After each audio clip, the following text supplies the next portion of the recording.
Mon mari et ma belle-mère m'ont enfermé dehors pendant que j'étais en train d'accoucher et m'ont regardé hurler de douleur sur le porche, implorant de l'aide. Après avoir accouché, j'ai silencieusement changé les serrures, gelé les comptes bancaires. Et leur ai laissé un mot. Le propre de la trahison, c'est qu'elle ne s'annonce jamais avec trompette et fanfare. Elle se glisse chez vous sous les traits de quelqu'un que vous aimez. Et le temps que vous réalisiez ce qui se passe, vous êtes déjà brisé sur le sol. J'ai appuyé mon visage contre la vitre froide de ma propre porte d'entrée. Mon ventre gonflé se contractait sous une nouvelle vague de douleur qui me parcourait la colonne vertébrale comme un feu. La lumière du porche projetait des ombres dures sur mes joues tachées de larmes alors que je regardais mon mari, Julian, rire de quelque chose que sa mère lui chuchotait à l'oreille. Ils étaient assis à notre table de salle à manger, la table en chêne antique de ma grand-mère que j'avais moi-même restaurée, partageant café et pâtisserie comme si c'était un brunch du dimanche et non la nuit où je mettais au monde son enfant. Mon enfant, notre enfant, l'enfant qu'ils avaient enfermé dehors sous la pluie glaciale d'octobre. S'il vous plaît, ai-je murmuré contre la vitre, mon souffle embuant la fenêtre. Une autre contraction m'a frappé et je me suis plié en deux, agrippant le cadre de la porte avec des doigts blanchis. La douleur s'intensifiait, les contractions se rapprochaient. Je devais aller à l'hôpital. J'avais besoin de mon mari. J'avais besoin d'aide. Mais Dorothy, ma belle-mère, a simplement esquissé ce sourire froid et calculateur et a secoué la tête. À travers la vitre étouffée, je pouvais entendre sa voix. Elle a fait son choix quand elle a manqué de respect à cette famille. Laisse-la se débrouiller toute seule. Julian, l'homme qui avait promis de m'aimer et de me protéger jusqu'à ce que la mort nous sépare, n'a même pas levé les yeux de son café. C'est à ce moment-là que je suis morte. Pas physiquement, bien que mon corps ait eu l'impression d'essayer.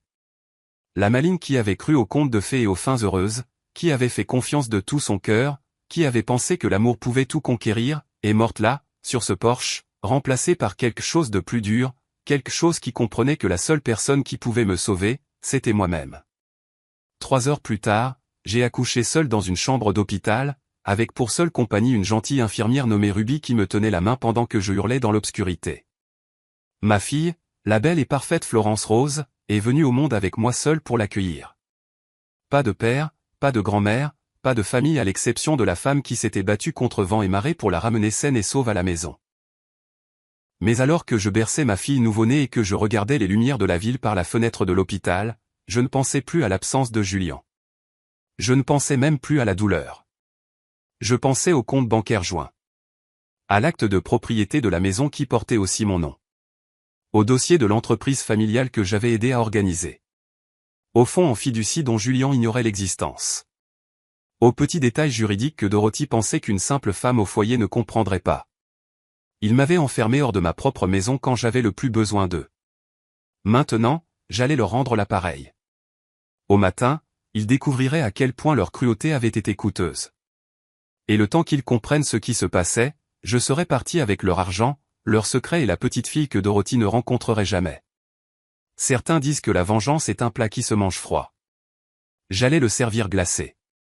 6 mois plus tôt, si quelqu'un m'avait dit que je finirais par accoucher seul pendant que mon mari faisait la fête avec sa mère, j'aurais ri. Non pas parce que c'était drôle, mais parce que c'était impossible. Julian m'aimait. Nous étions heureux.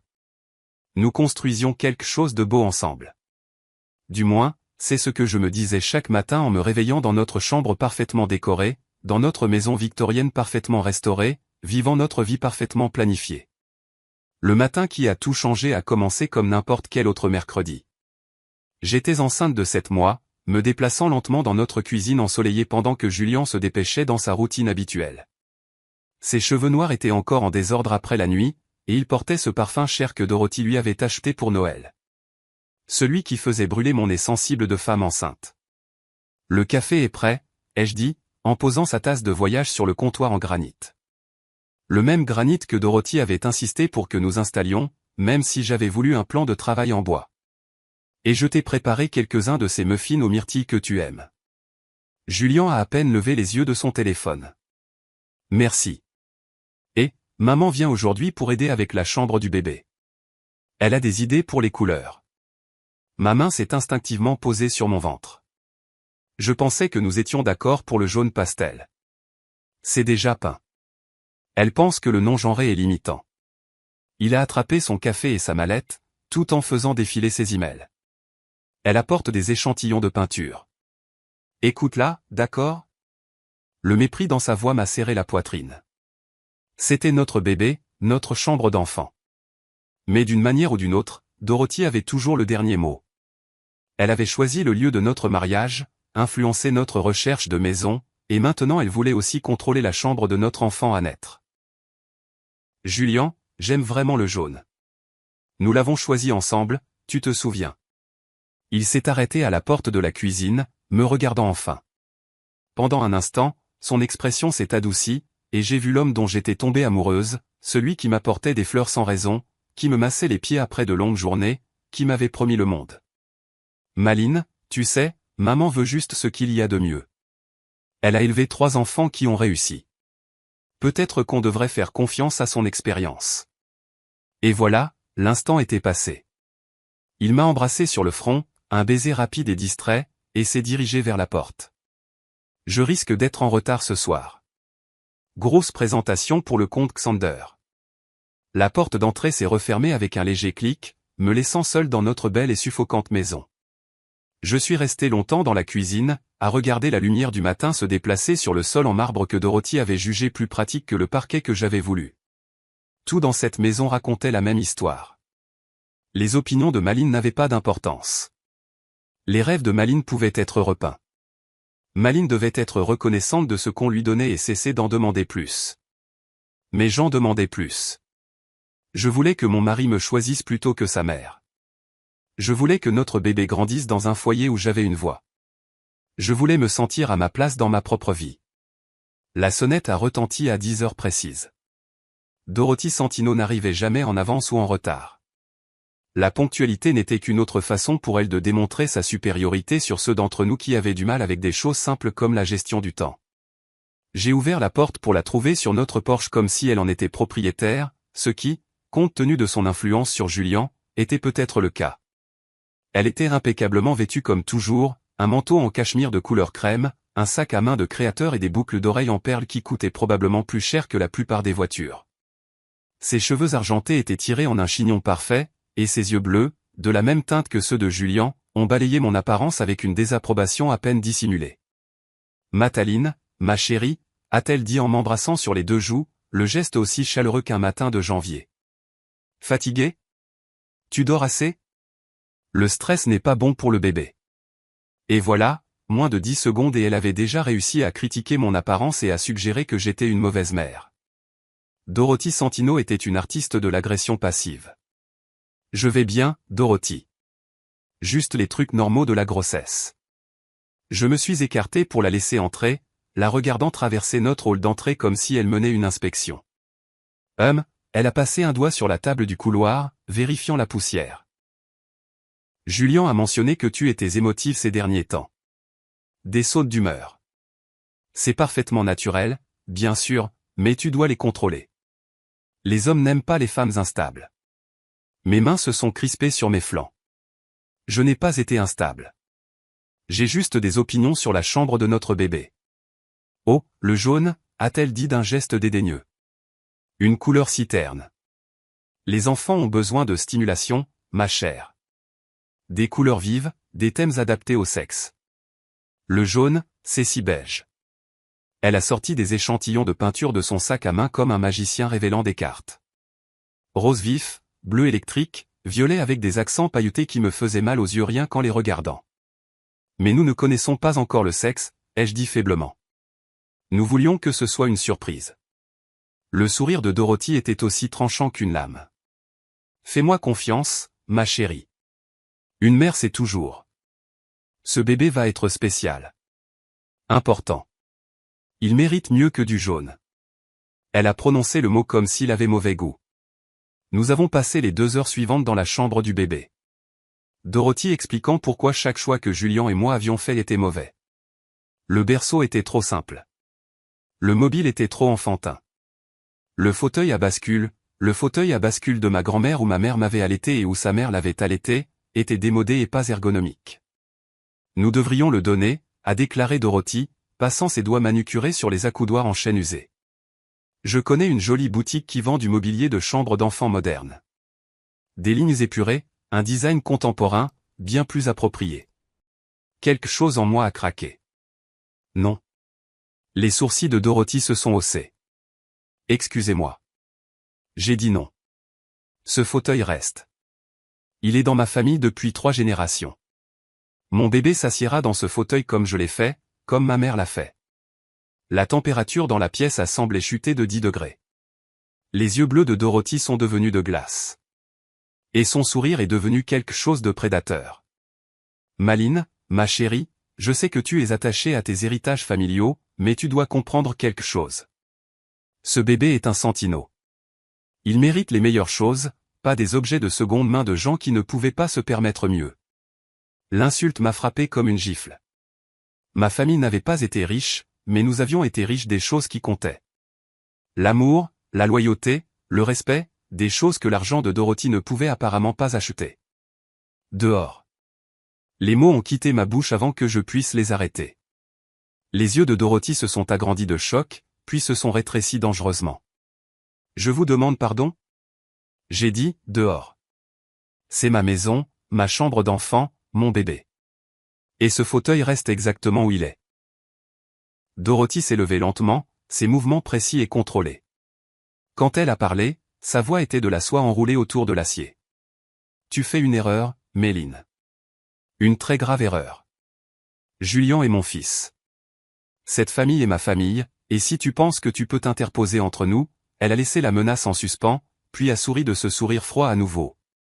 Eh bien, nous verrons comment ça se passe pour toi. Elle a rassemblé ses échantillons de peinture et son sac à main, se dirigeant vers la porte avec une dignité royale. Mais elle s'est arrêtée dans l'embrasure de la porte, me regardant avec quelque chose qui aurait pu être de la pitié si ce n'était pas si cruel. Julian entendra parler de ça, bien sûr, et il ne sera pas content. Tu vois, ma chérie, mon fils attache plus d'importance que tout à la loyauté familiale. Il l'a toujours fait. Et quand il devra choisir entre sa mère et une femme qui lui manque de respect, elle a haussé délicatement les épaules.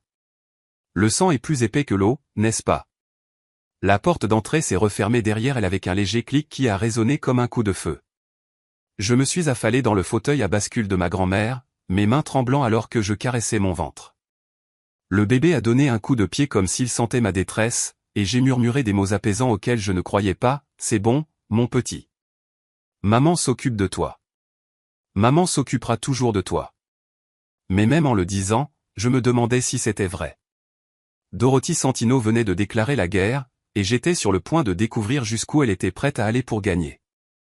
Je n'ai pas eu à attendre longtemps. Julian est rentré 3 heures plus tôt, le visage orageux et les yeux froids. Il ne m'a pas embrassé. Bonjour. N'a pas demandé comment s'était passée ma journée.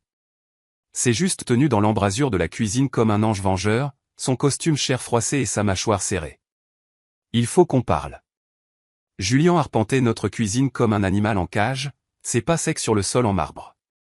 J'étais assise au bar du petit déjeuner, mes mains enroulées autour d'une tasse de tisane à la camomille qui avait refroidi il y a 20 minutes, regardant l'homme que j'avais épousé se transformer en quelqu'un que je ne reconnaissais pas, elle essayait d'aider, Maline. C'est ce que font les mères. Elles aident. Elle voulait jeter le fauteuil de ma grand-mère et peindre la chambre du bébé en rose vif avant même de savoir si nous attendons une fille. Et alors? Sa voix a claqué comme un fouet. Peut-être que le rose serait joli. Peut-être qu'elle sait quelque chose que tu ne sais pas. Elle a élevé 3 enfants. Tu en as élevé 0.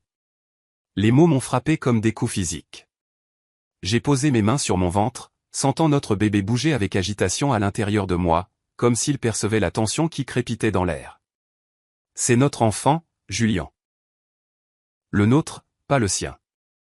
Il a cessé d'arpenter et s'est tourné pour me faire face, ses yeux bleus, si semblables à ceux de Dorothy, brûlant d'une colère que je n'avais jamais vue auparavant. C'est sa grand-mère. Elle a le droit d'être impliquée. Comment le sais-tu? Elle le sait. Fais-moi confiance, ma mère sait toujours. Il a repris sa marche, passant ses mains dans ses cheveux noirs. Et même si elle ne le savait pas, même si elle se trompe sur tout le reste, tu n'as pas le droit de la mettre à la porte de notre maison comme si elle était une sorte d'intruse. Notre maison. Les mots avaient un goût amer sur ma langue. On dirait plus sa maison tous les jours. Julian s'est figé. Qu'est-ce que ça veut dire? Ça veut dire qu'elle a choisi nos couleurs de peinture. Elle a choisi nos meubles. Elle a décidé où nous irions en lune de miel. Elle a des opinions sur ce que je mange, ce que je porte, comment je passe mon temps. Je ne peux pas respirer dans ma propre maison sans me demander si Dorothy approuverait. C'est ridicule. Vraiment? Quand as-tu pris une décision pour la dernière fois sans la consulter d'abord? C'est ma mère. Et je suis ta femme. Je me suis levé trop vite, le monde tournant légèrement. Julien a tendu la main pour me stabiliser, mais je me suis éloigné de son contact. Je porte ton enfant. Ça ne compte pas pour quelque chose? Pendant un instant, son expression s'est adoucie. J'ai vu une lueur du vieux Julien, celui qui avait l'habitude de me choisir. Mais alors son téléphone a vibré et je l'ai regardé le consulter automatiquement. Un texto de Dorothy, sans aucun doute. Quand il m'a regardé de nouveau, la douceur avait disparu. Tu dois t'excuser auprès d'elle. Excuse-moi. Tu m'as entendu. Tu l'as embarrassé, tu lui as manqué de respect, tu l'as fait se sentir mal à l'aise dans la maison de son fils. Il a croisé les bras, ressemblant soudainement exactement à Dorothy lorsqu'elle donnait des ultimatums. Appelle-la ce soir. Excuse-toi. Répare les choses. Et si je ne le fais pas? Son sourire était froid comme l'hiver. Alors tu découvriras exactement à quel point la vie peut être désagréable quand tu es en guerre avec un Santino. Il m'a laissé debout dans notre cuisine, ma tisane devenant de plus en plus froide et mon cœur se brisant d'une manière que je ne connaissais pas. Le bébé a donné un coup de pied violent, comme pour protester contre la tension qui nous entourait. Et j'ai murmuré une autre promesse que je n'étais pas sûr de pouvoir tenir. C'est bon, mon cœur. Tout va bien se passer. Mais alors que l'après-midi se transformait en soirée et que Julien n'est pas rentré pour le dîner, j'ai commencé à comprendre que rien n'allait jamais plus bien se passer. La guerre a commencé par de petites choses. Dorothy a commencé à appeler chaque matin à 7h30 précise, juste au moment où Julien se préparait pour le travail. Elle avait des questions urgentes sur les dîners de famille, les événements caritatifs ou des préoccupations concernant mes soins prénatals qui nécessitaient une discussion immédiate. Julien passait 15 minutes au téléphone avec elle pendant que son petit déjeuner refroidissait, et j'étais assise seule à la table de la cuisine, me sentant comme un fantôme dans ma propre vie. Maman pense que tu devrais changer de médecin, a-t-il annoncé un matin, sans lever les yeux de son téléphone alors qu'il faisait défiler ses emails. Celui que tu vois n'accouche pas dans le meilleur hôpital. Le docteur Eduardo est merveilleux. Elle s'occupe de moi depuis que nous avons découvert que j'étais enceinte. Maman connaît le chef de l'obstétrique à l'hôpital presbytérien. Elle peut te trouver une place. Je ne veux pas changer de médecin à 7 mois de grossesse. Julien m'a enfin regardé, son expression patiente d'une manière qui me faisait sentir comme un enfant difficile. Maline, c'est notre premier bébé. Ne veux-tu pas les meilleurs soins possibles? C'était un piège élégamment tendu. Comment pouvais-je argumenter contre le fait de vouloir le meilleur pour notre enfant sans paraître égoïste? Mais j'adorais le docteur Eduardo. Elle écoutait mes préoccupations, répondait à mes questions et me faisait sentir comme une partenaire dans ma propre grossesse plutôt qu'un incubateur géré par un comité. Le docteur Eduardo est un excellent médecin. Le téléphone de Julien a vibré. Un autre texto de Dorothy. Écoute, réfléchis d'accord? Maman passe des appels aujourd'hui. Elle t'a peut-être déjà pris un rendez-vous. Mes mains se sont crispées sur mes genoux. Tu veux dire qu'elle prend des décisions concernant mes soins médicaux sans me consulter? Elle aide. Il y a une différence. Mais je commençais à comprendre qu'il n'y en avait pas. Pas dans le monde de Dorothy. Aide et contrôle étaient la même chose. Enveloppé dans du papier cher et attaché avec un ruban de manipulation. L'ingérence médicale n'était que le début. Dorothy a commencé à apparaître chez nous sans prévenir, toujours avec une urgence qui nécessitait l'attention immédiate de Julien. Un problème avec l'entreprise familiale que seul lui pouvait résoudre. Une crise avec sa sœur Nathalie qui nécessitait son intervention. Une alerte santé qui s'est avérée n'être rien mais qui l'a tenue au téléphone pendant des heures. Elle arrivait juste au moment où nous nous apprêtions à dîner, ou lorsque Julien et moi avions de rares moments de connexion, ou lorsque j'avais enfin réussi à lui faire parler de nom de bébé ou de projet pour la chambre d'enfant. Son timing était d'une précision chirurgicale. Je suis vraiment désolé d'interrompre, disait-elle, sans avoir l'air désolé du tout. Mais Julien, mon chéri, j'ai besoin de tes conseils sur le comte Xander. Ton père aurait su exactement quoi faire. Elle évoquait toujours le père de Julien quand elle voulait quelque chose. Richard Santino était mort quand Julien avait 25 ans, et le deuil avait lié mère et fils d'une manière qui ne laissait apparemment aucune place aux épouses, à aucune épouse. Julien laissait tout tomber pour l'aider. Notre dîner refroidissait. Notre conversation mourait. Notre moment était perdu au profit d'une autre urgence familiale Santino que seul Julien pouvait résoudre. J'ai commencé à dîner seul. Puis sont venus les amis. Dorothy avait un réseau de femmes riches et influentes qui connaissaient Julien depuis qu'il était enfant. Elles ont commencé à passer nous voir, ce qui semblait toujours arriver quand Julien n'était pas à la maison. Elles se perchaient dans mon salon comme des vautours élégants, sirotant du thé et faisant des observations sur ma grossesse, ma maison, ma vie. Tu as l'air fatiguée, ma chère, a dit Caroline Ashworth, dont le mari possédait la moitié de l'immobilier commercial de la ville. Tu te reposes assez? Julien travaille si dur qu'il a besoin d'un environnement familial paisible. Une si belle maison, a ajouté Margaret Thorne, dont la famille avait de l'argent ancien et des opinions encore plus anciennes. Bien que la décoration soit intéressante, très personnelle. Julien a toujours eu un goût si sophistiqué. Je suis sûr qu'il voudra redécorer une fois que le bébé sera là. Elle ne disait jamais rien de directement insultant. Tout était enveloppé de sollicitude, déguisé en suggestions utiles, livré avec des sourires qui n'atteignaient jamais leurs yeux. Mais le message était limpide. Je n'étais pas assez bien pour Julien. Je ne correspondais pas à leur monde. J'étais un inconvénient temporaire qui serait géré et finalement remplacé. J'ai arrêté d'ouvrir la porte. Mais Dorothy n'avait pas fini. Elle a commencé à organiser des dîners de famille dans son domaine de l'autre côté de la ville, des affaires élaborées avec plusieurs plats et du vin cher que je ne pouvais pas boire. Elle me plaçait à l'extrémité de la table, loin de Julien, et tenait la cour comme la reine qu'elle s'était toujours crue être. Julien, raconte à tout le monde la présentation Xander, ordonnait-elle, et il se lançait dans des récits détaillés de ses triomphes professionnels pendant que je poussais la nourriture dans mon assiette et essayais de ne pas me sentir invisible. Nathalie, comment se passe l'organisation du mariage? Demandait Dorothy à la sœur de Julien, qui était fiancée à un héritier de l'industrie pharmaceutique et préparait un mariage qui ferait honte aux cérémonies royales. Thomas, des nouvelles de l'expansion européenne, s'enquérait elle auprès du frère aîné de Julien, qui dirigeait la division internationale de l'entreprise familiale. Elle demandait à tout le monde des nouvelles de leur vie, de leur travail, de leur réalisation. Tout le monde sauf moi. Lorsque la conversation se tournait occasionnellement dans ma direction, c'était toujours à propos de la grossesse et toujours à la troisième personne, comme si je n'étais pas assise là. Comment se sent-elle? Mange-t-elle assez? Fait-elle assez d'exercice? Nous voulons un bébé en bonne santé, n'est-ce pas? Je suis devenu un récipient, un incubateur, un inconvénient nécessaire à la production du prochain héritier Santino. Le pire, c'était de regarder Julien laisser faire.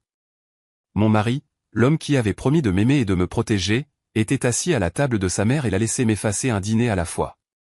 Il hochait la tête en accord avec ses projets, riait de ses pics subtils et ne me demandait jamais ce que je pensais ou comment je me sentais. Sur le chemin du retour d'une soirée particulièrement brutale, j'ai finalement craqué. Ta mère me déteste. Julien a gardé les yeux sur la route. Elle ne te déteste pas. Elle est juste protectrice. Protectrice de quoi? Tu es un homme adulte, Julien. Tu es marié. Nous allons avoir un bébé ensemble. Elle s'inquiète que j'aille trop vite, que nous ne nous connaissions pas assez longtemps avant de nous marier. Nous sommes sortis ensemble pendant 2 ans et fiancés pendant 1 an. Combien de temps est assez long? Il ne s'agit pas de temps. Il s'agit de compatibilité, de valeurs partagées, de comprendre ce que signifie la famille. J'ai regardé son profil à la lumière du tableau de bord. Cet homme que je pensais connaître. Que signifie la famille, Julien? Ça signifie la loyauté. Ça signifie mettre la famille en premier, toujours. Ça signifie comprendre que certains liens ne peuvent pas être rompus, quoi qu'il arrive. Et le lien entre mari et femme. Il est resté silencieux si longtemps que j'ai cru qu'il ne répondrait pas. Quand il a finalement parlé, sa voix était plus douce, presque triste. Ma mère a tout abandonné pour cette famille. Elle aurait pu se remarier après la mort de papa. Elle aurait pu recommencer ailleurs. Au lieu de ça, elle a consacré sa vie à s'assurer que nous réussissions.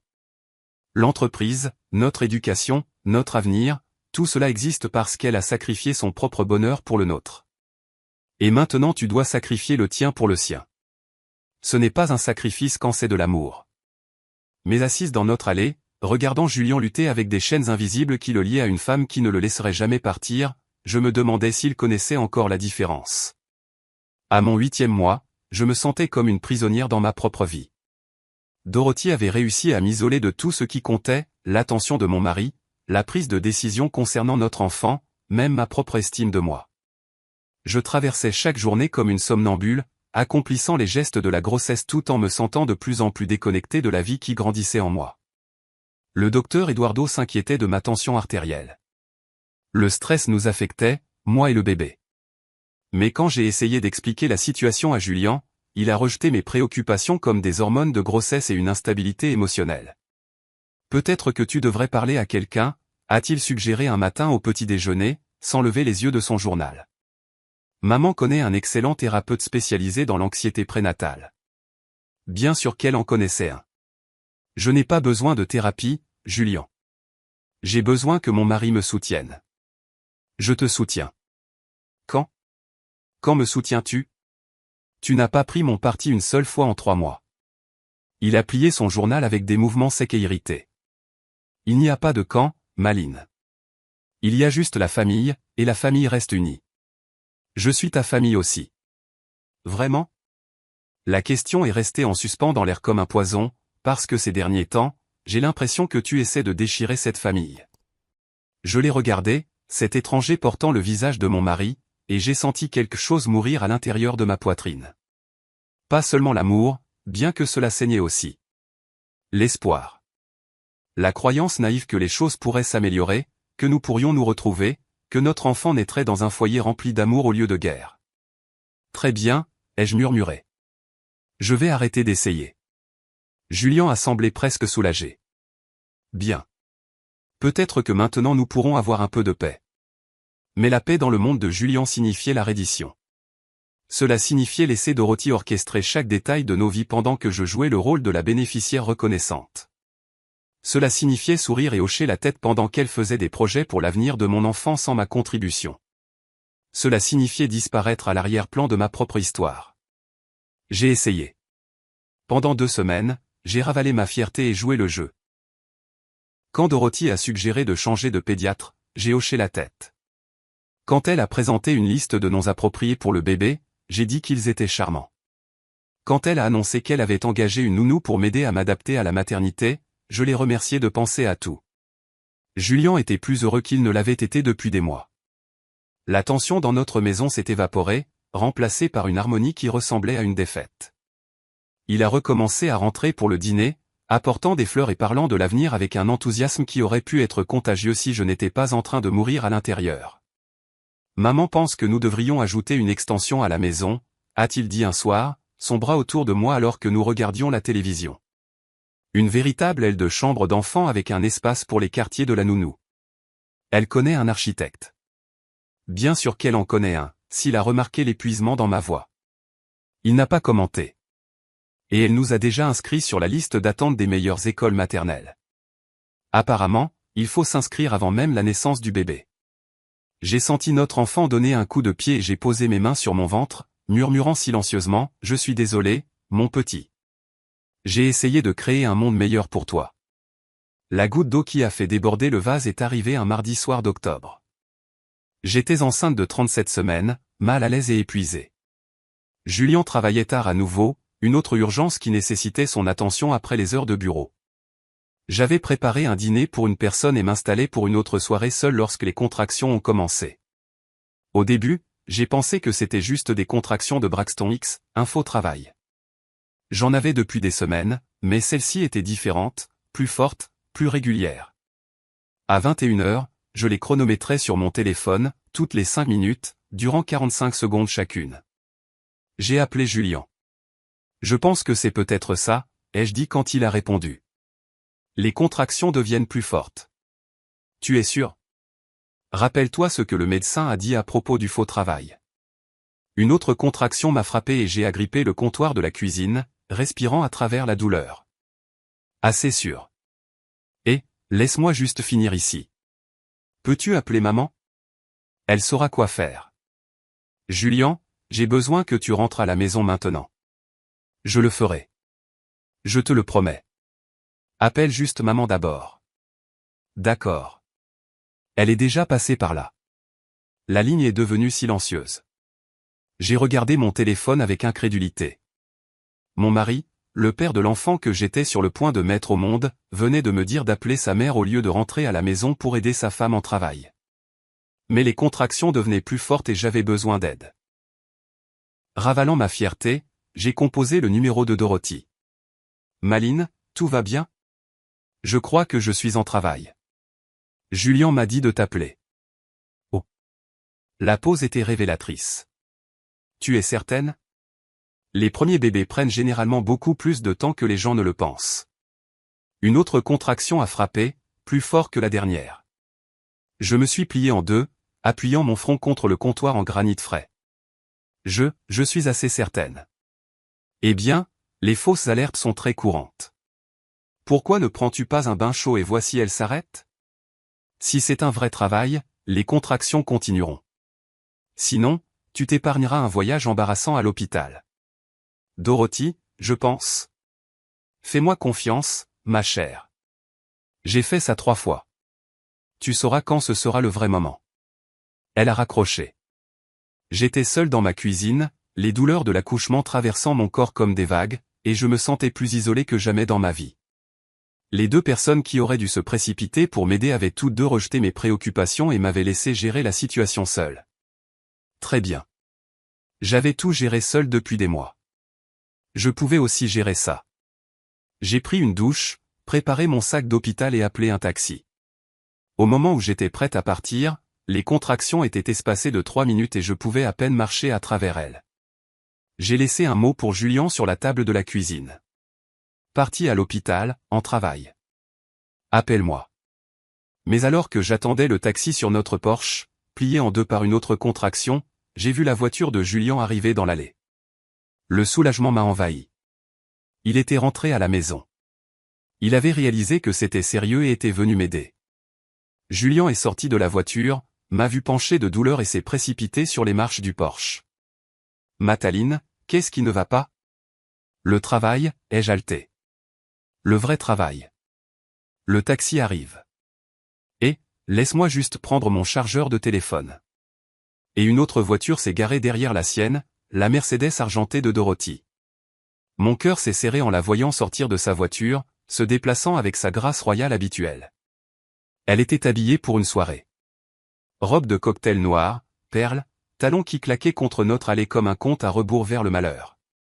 Comment va-t-elle? A crié Dorothy, s'approchant de nous avec l'expression inquiète qu'elle arborait lorsqu'elle voulait paraître attentionnée en public. Je pense que c'est la vraie chose cette fois, a dit Julian, passant ses mains dans ses cheveux. Les contractions sont assez rapprochées. Dorothy m'a regardé de haut en bas comme si elle évaluait du bétail. Les premiers accouchements durent généralement de 12 à 20 heures. Pas besoin de se presser. Le taxi est presque là. Ai-je haleté, agrippant la rampe du Porsche alors qu'une autre vague de douleur déferlait sur moi. Je dois aller à l'hôpital. N'importe quoi, a dit Dorothy sèchement. Les hôpitaux vous renvoient chez vous si vous n'êtes pas assez avancé. Vous serez bien plus à l'aise ici jusqu'à ce que le travail actif commence vraiment. Elle s'est tournée vers Julian, me congédiant complètement. Pourquoi ne l'aides-tu pas à rentrer? J'ai apporté du vin pour fêter ça. Ce pourrait être la nuit où nous rencontrerons notre petit enfant. Julian a hésité, regardant entre sa mère et sa femme en travail. Pendant un instant brillant, j'ai cru qu'il pourrait me choisir. J'ai cru qu'il pourrait dire à sa mère que sa femme enceinte devait aller à l'hôpital et que tout le reste pouvait attendre. Au lieu de ça, il a dit « Maman a raison. C'est probablement encore tôt. Mettons-nous à l'aise à l'intérieur et voyons comment les choses évoluent.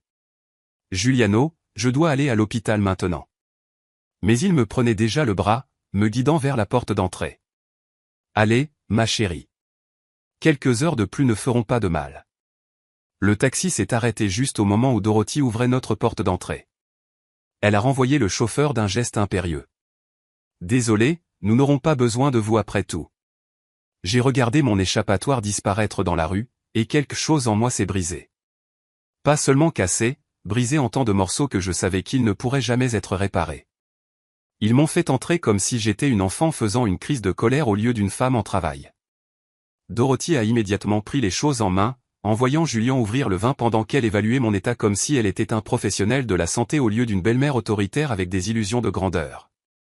Les contractions ne sont pas si rapprochées, a-t-elle annoncé après m'avoir observé pendant 5 minutes. Et tu parles encore à travers elle. Crois-moi, ma chère. Quand ce sera le moment, tu le sauras. Mais je le savais. Chaque instinct dans mon corps criait que ce bébé arrivait, et bientôt. Les contractions devenaient plus fortes, plus rapprochées, plus intenses. J'avais besoin de soins médicaux professionnels, pas du diagnostic amateur de Dorothy basé sur ses 3 grossesses d'il y a 30 ans. Je veux aller à l'hôpital, ai-je dit fermement. Oh. Le sourire de Dorothy est devenu acéré. Médaline, ma chère, tu es dramatique. Les primipares pensent toujours qu'elles savent mieux que les mères expérimentées, mais... Une contraction si puissante m'a frappé que je ne pouvais plus parler.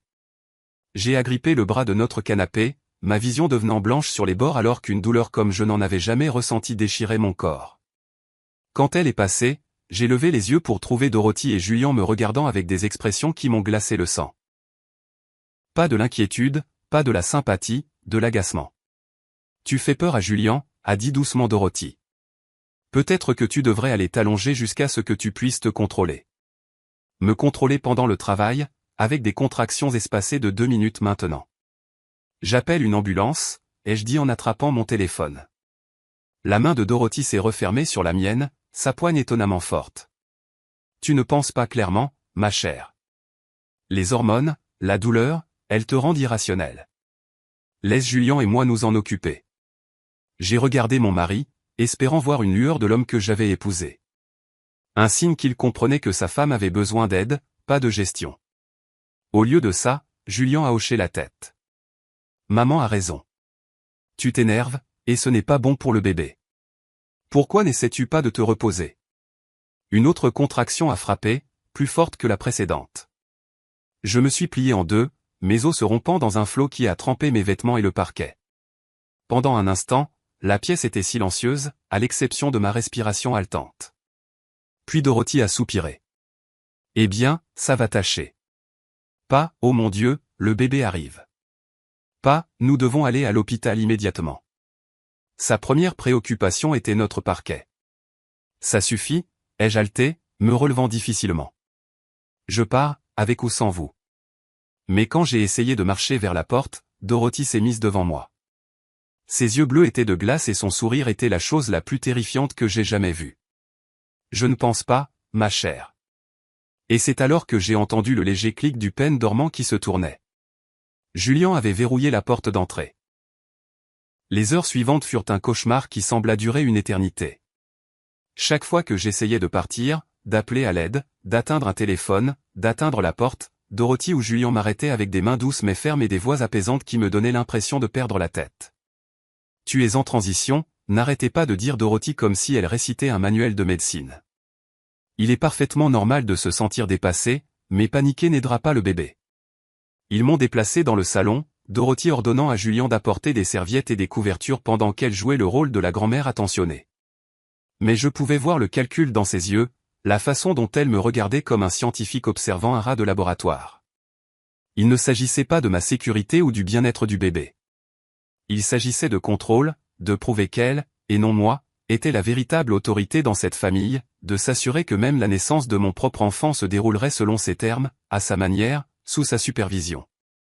Julien, s'il te plaît, ai-je supplié pendant un bref répit entre les contractions. Quelque chose ne va pas.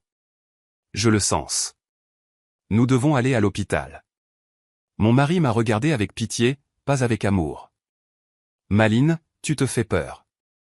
Maman a accouché de Thomas à la maison quand l'hôpital était trop loin. Elle sait ce qu'elle fait. Je ne suis pas ta mère. Ce n'est pas il y a 30 ans. J'ai besoin d'un médecin.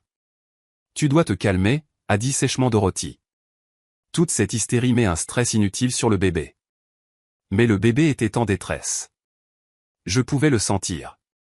Les mouvements avaient changé, étaient devenus frénétiques, puis inquiétants. Les contractions étaient accablantes, mais ne progressaient pas comme elles le devraient. Quelque chose n'allait vraiment, vraiment pas, mon bébé, ai-je murmuré, des larmes coulant sur mon visage. S'il vous plaît, quelque chose ne va pas avec mon bébé. L'expression de Dorothy s'est adoucie en ce qui aurait pu passer pour de la compassion si vous ne regardiez pas de trop près ses yeux. Le bébé va bien, ma chère. Tu as juste peur. Les premiers accouchements sont toujours effrayants. Elle s'est agenouillée à côté de moi, posant sa main manucurée sur mon ventre gonflé avec une possessivité qui m'a donné la chair de poule. Il n'y a rien à craindre. Je suis là. Julian est là. Nous nous occuperons de tout. Nous nous occuperons de tout. Pas, nous nous occuperons de toi. Tout, comme si je n'étais qu'un autre détail à gérer dans le monde parfaitement orchestré de Dorothy.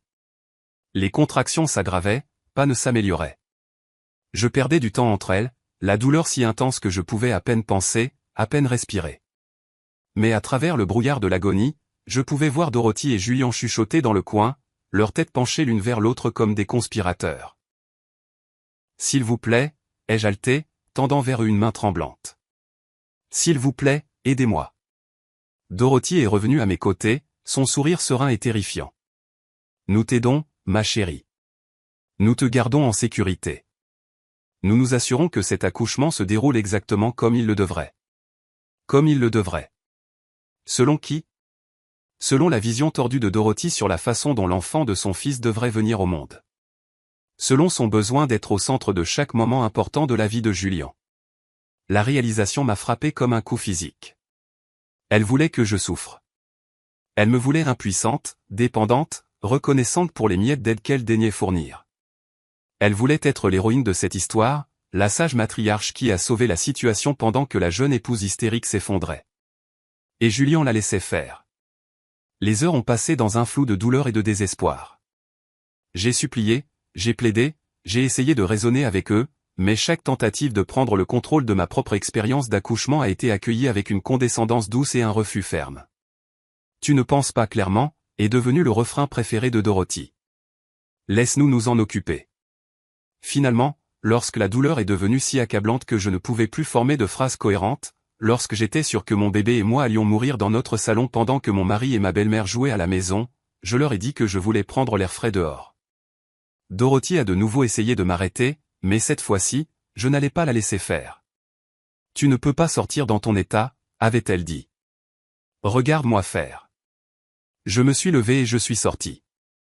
Je me suis tenu là, sur mon propre porche, plié en deux alors qu'une autre contraption me déchirait, mes mains tremblant alors que j'essayais d'ouvrir la porte, mais j'ai réalisé qu'elle était verrouillée de l'intérieur. J'ai appuyé mon visage contre la vitre froide de ma propre porte d'entrée, mon ventre gonflé se contractant sous une nouvelle vague de douleur qui me parcourait la colonne vertébrale comme un feu. La lumière du porche projetait des ombres dures sur mes joues tachées de larmes alors que je regardais mon mari, Julian, rire de quelque chose que sa mère lui chuchotait à l'oreille. Ils étaient assis à notre table de salle à manger, la table en chêne antique de ma grand-mère que j'avais moi-même restaurée, partageant café et pâtisserie comme si c'était un brunch du dimanche et non la nuit où je mettais au monde son enfant. Mon enfant, notre enfant. L'enfant qu'ils avaient enfermé dehors sous la pluie glaciale d'octobre. S'il vous plaît, ai-je murmuré contre la vitre, mon souffle embuant la fenêtre. Une autre contraction m'a frappé et je me suis plié en deux, agrippant le cadre de la porte avec des doigts blanchis. La douleur s'intensifiait, les contractions se rapprochaient. Je devais aller à l'hôpital. J'avais besoin de mon mari. J'avais besoin d'aide. Mais Dorothy, ma belle-mère, a simplement esquissé ce sourire froid et calculateur et a secoué la tête. À travers la vitre étouffée, je pouvais entendre sa voix. Elle a fait son choix quand elle m'a manqué de respect. Laisse-la se débrouiller toute seule.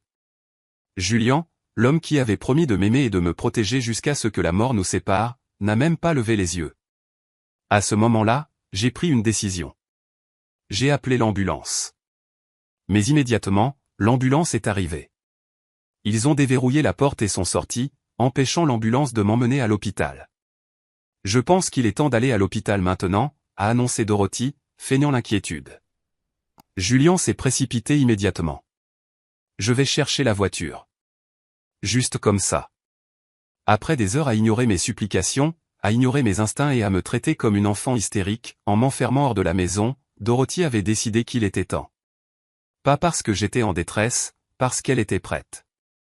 Ils m'ont aidé à monter dans la voiture, Dorothy s'agitant avec des couvertures et des oreillers pendant que Julian faisait chauffer le moteur. J'étais à peine consciente à ce moment-là, la douleur si intense que je n'existais que dans les espaces entre les contractions. « Ne t'inquiète pas, ma chérie », a murmuré Dorothy alors qu'il m'installait sur la banquette arrière. « Nous y serons bientôt, et alors tu verras. » Tout s'est déroulé exactement comme prévu. Mais alors que Julian quittait notre allée, j'ai aperçu le visage de Dorothy dans le rétroviseur. Il souriait, non pas de soulagement ou d'inquiétude, mais de satisfaction. Elle avait gagné. À l'hôpital, tout s'est passé très vite. Les infirmières m'ont jeté un coup d'œil et m'ont précipité en salle d'accouchement, leur visage tendu d'inquiétude professionnelle. Le docteur Eduardo est apparu comme par magie, sa présence familière étant le premier réconfort que j'avais ressenti depuis des heures. « Maline, pourquoi n'es-tu pas venue plus tôt ?» a-t-elle demandé, vérifiant mes signes vitaux avec une efficacité rapide.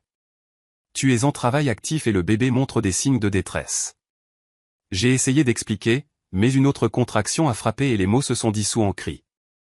Derrière moi, je pouvais entendre Dorothy parler aux infirmières, racontant sa version des faits. Elle était si effrayée. La pauvre. Nous avons essayé de la convaincre de venir plus tôt, mais elle a insisté sur le fait qu'elle n'était pas prête. Les primipares, vous savez comment elles sont. Les mensonges coulaient de sa langue comme du miel, chacun conçu pour me faire passer pour une patiente irrationnelle et difficile tout en se positionnant comme la grand-mère attentionnée et expérimentée qui avait essayé d'aider. Nous prendrons bien soin d'elle, a assuré l'une des infirmières à Dorothy. Pourquoi n'attendez-vous pas, vous et le père, dans la salle familiale? En fait, a dit Dorothy, sa voix prenant ce ton de soie enroulé autour de l'acier que je connaissais si bien.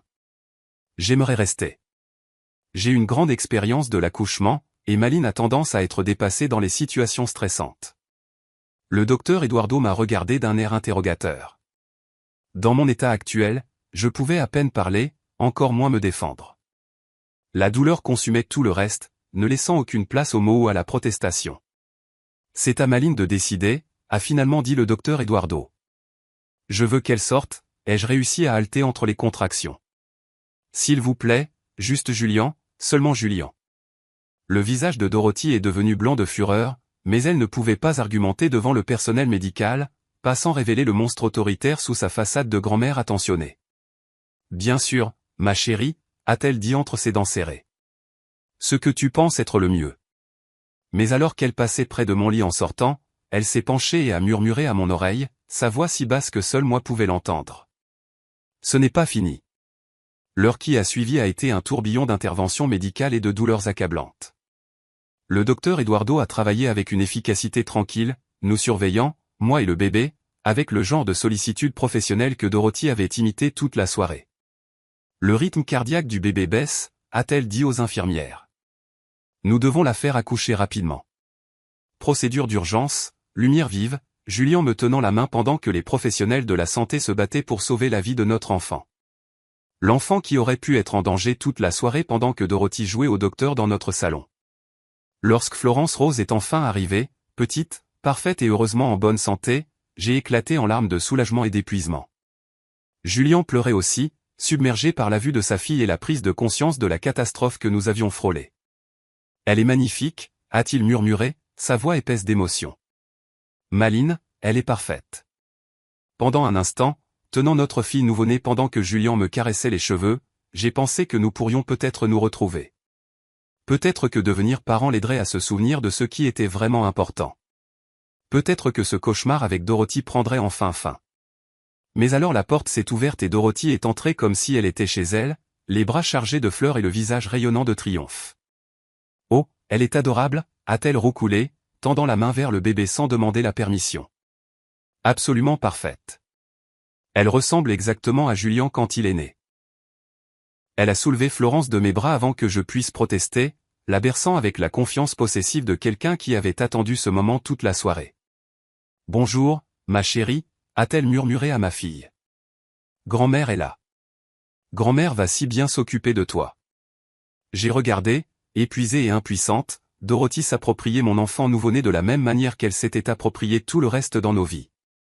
Julian se tenait à côté d'elle, rayonnant de fierté alors que sa mère jouait le rôle de la grand-mère aimante pour les infirmières et les médecins. Personne n'a mentionné les heures que j'avais passées à supplier de l'aide. Personne n'a reconnu que la détresse du bébé aurait pu être évitée si nous étions venus à l'hôpital plus tôt. Personne n'a remis en question la version des faits de Dorothy ou n'a demandé pourquoi une femme en travail actif avait été gardée à la maison contre sa volonté. Le récit était déjà en train d'être réécrit. Dorothy était l'héroïne. J'étais la patiente difficile qui avait besoin d'être gérée. Et Julian était juste heureux que sa mère et sa fille se rencontrent enfin. Alors que j'étais allongé dans ce lit d'hôpital, regardant Dorothy tenir mon enfant pendant que Julian les regardait toutes les deux avec adoration, j'ai compris quelque chose de fondamental sur mon mariage, ma vie et mon avenir. Rien n'allait changer. Dorothy continuerait à contrôler chaque aspect de nos vies. Julian continuerait à lui permettre de le faire, et je continuerais à être marginalisé dans ma propre famille, à moins que je ne change les choses moi-même. Les infirmières ont finalement emmené Florence à la nurserie pour son premier examen, et Julian est allé avec elle, me laissant seul avec Dorothy pour la première fois depuis le début de l'épreuve. Elle s'est assise sur la chaise à côté de mon lit, son expression sereine et satisfaite. « Ce n'était pas si mal, n'est-ce pas ?» a-t-elle dit d'un ton conversationnel. Tout s'est parfaitement déroulé à la fin. Je l'ai regardée. Cette femme qui m'avait terrorisé pendant des mois et qui, ce soir, nous avait mis, moi et mon bébé, en danger pour satisfaire son besoin de contrôle. Tu aurais pu nous tuer toutes les deux. Ne sois pas dramatique, ma chère. J'ai eu 3 enfants. Je sais à quoi ressemble un vrai travail. Le bébé était en détresse. Le docteur Eduardo l'a dit. Dorothy a fait un geste dédaigneux. Les médecins disent toujours ça pour se sentir important. Florence est en parfaite santé, ce qui prouve que mes instincts étaient corrects. Ses instincts. Pas une formation médicale, pas une expertise professionnelle, pas même une décence humaine de base. Ses instincts. Tu m'as enfermé dans la maison, ai-je dit doucement. Tu m'as empêché d'obtenir des soins médicaux alors que j'étais en travail. Je t'ai empêché de te ridiculiser en te précipitant à l'hôpital trop tôt. Tu devrais me remercier. La cruauté désinvolte de ses propos m'a coupé le souffle. Même maintenant, même après tout ce qui s'était passé, elle croyait sincèrement qu'elle avait aidé. Dans le monde de Dorothy, son jugement était infaillible. Ses décisions étaient toujours les bonnes, et quiconque la remettait en question était tout simplement trop ignorant pour comprendre sa sagesse. « Je te déteste », ai-je murmuré. Le sourire de Dorothy n'a jamais faibli. « Je sais, ma chère, mais la haine est un luxe que tu ne peux plus te permettre. Tu as une fille maintenant. Une fille qui a besoin de stabilité, de sécurité et d'unité familiale. Une fille qui mérite mieux qu'une mère qui fait passer ses propres émotions avant ce qui est le mieux pour la famille. » Elle s'est penchée en avant, ses yeux bleus froids comme la glace arctique. « Alors, voici ce qui va se passer. Tu vas t'excuser pour ton comportement de ce soir. Tu vas remercier Julian et moi de nous être occupés de toi pendant ton accouchement difficile. Et tu vas arrêter cette rébellion stupide qui déchire cette famille. Et si je ne le fais pas? Alors tu découvriras exactement à quel point la vie peut être difficile pour une nouvelle mère sans système de soutien. Sans mari qui fait confiance à son jugement. Sans famille qui croit à ses histoires.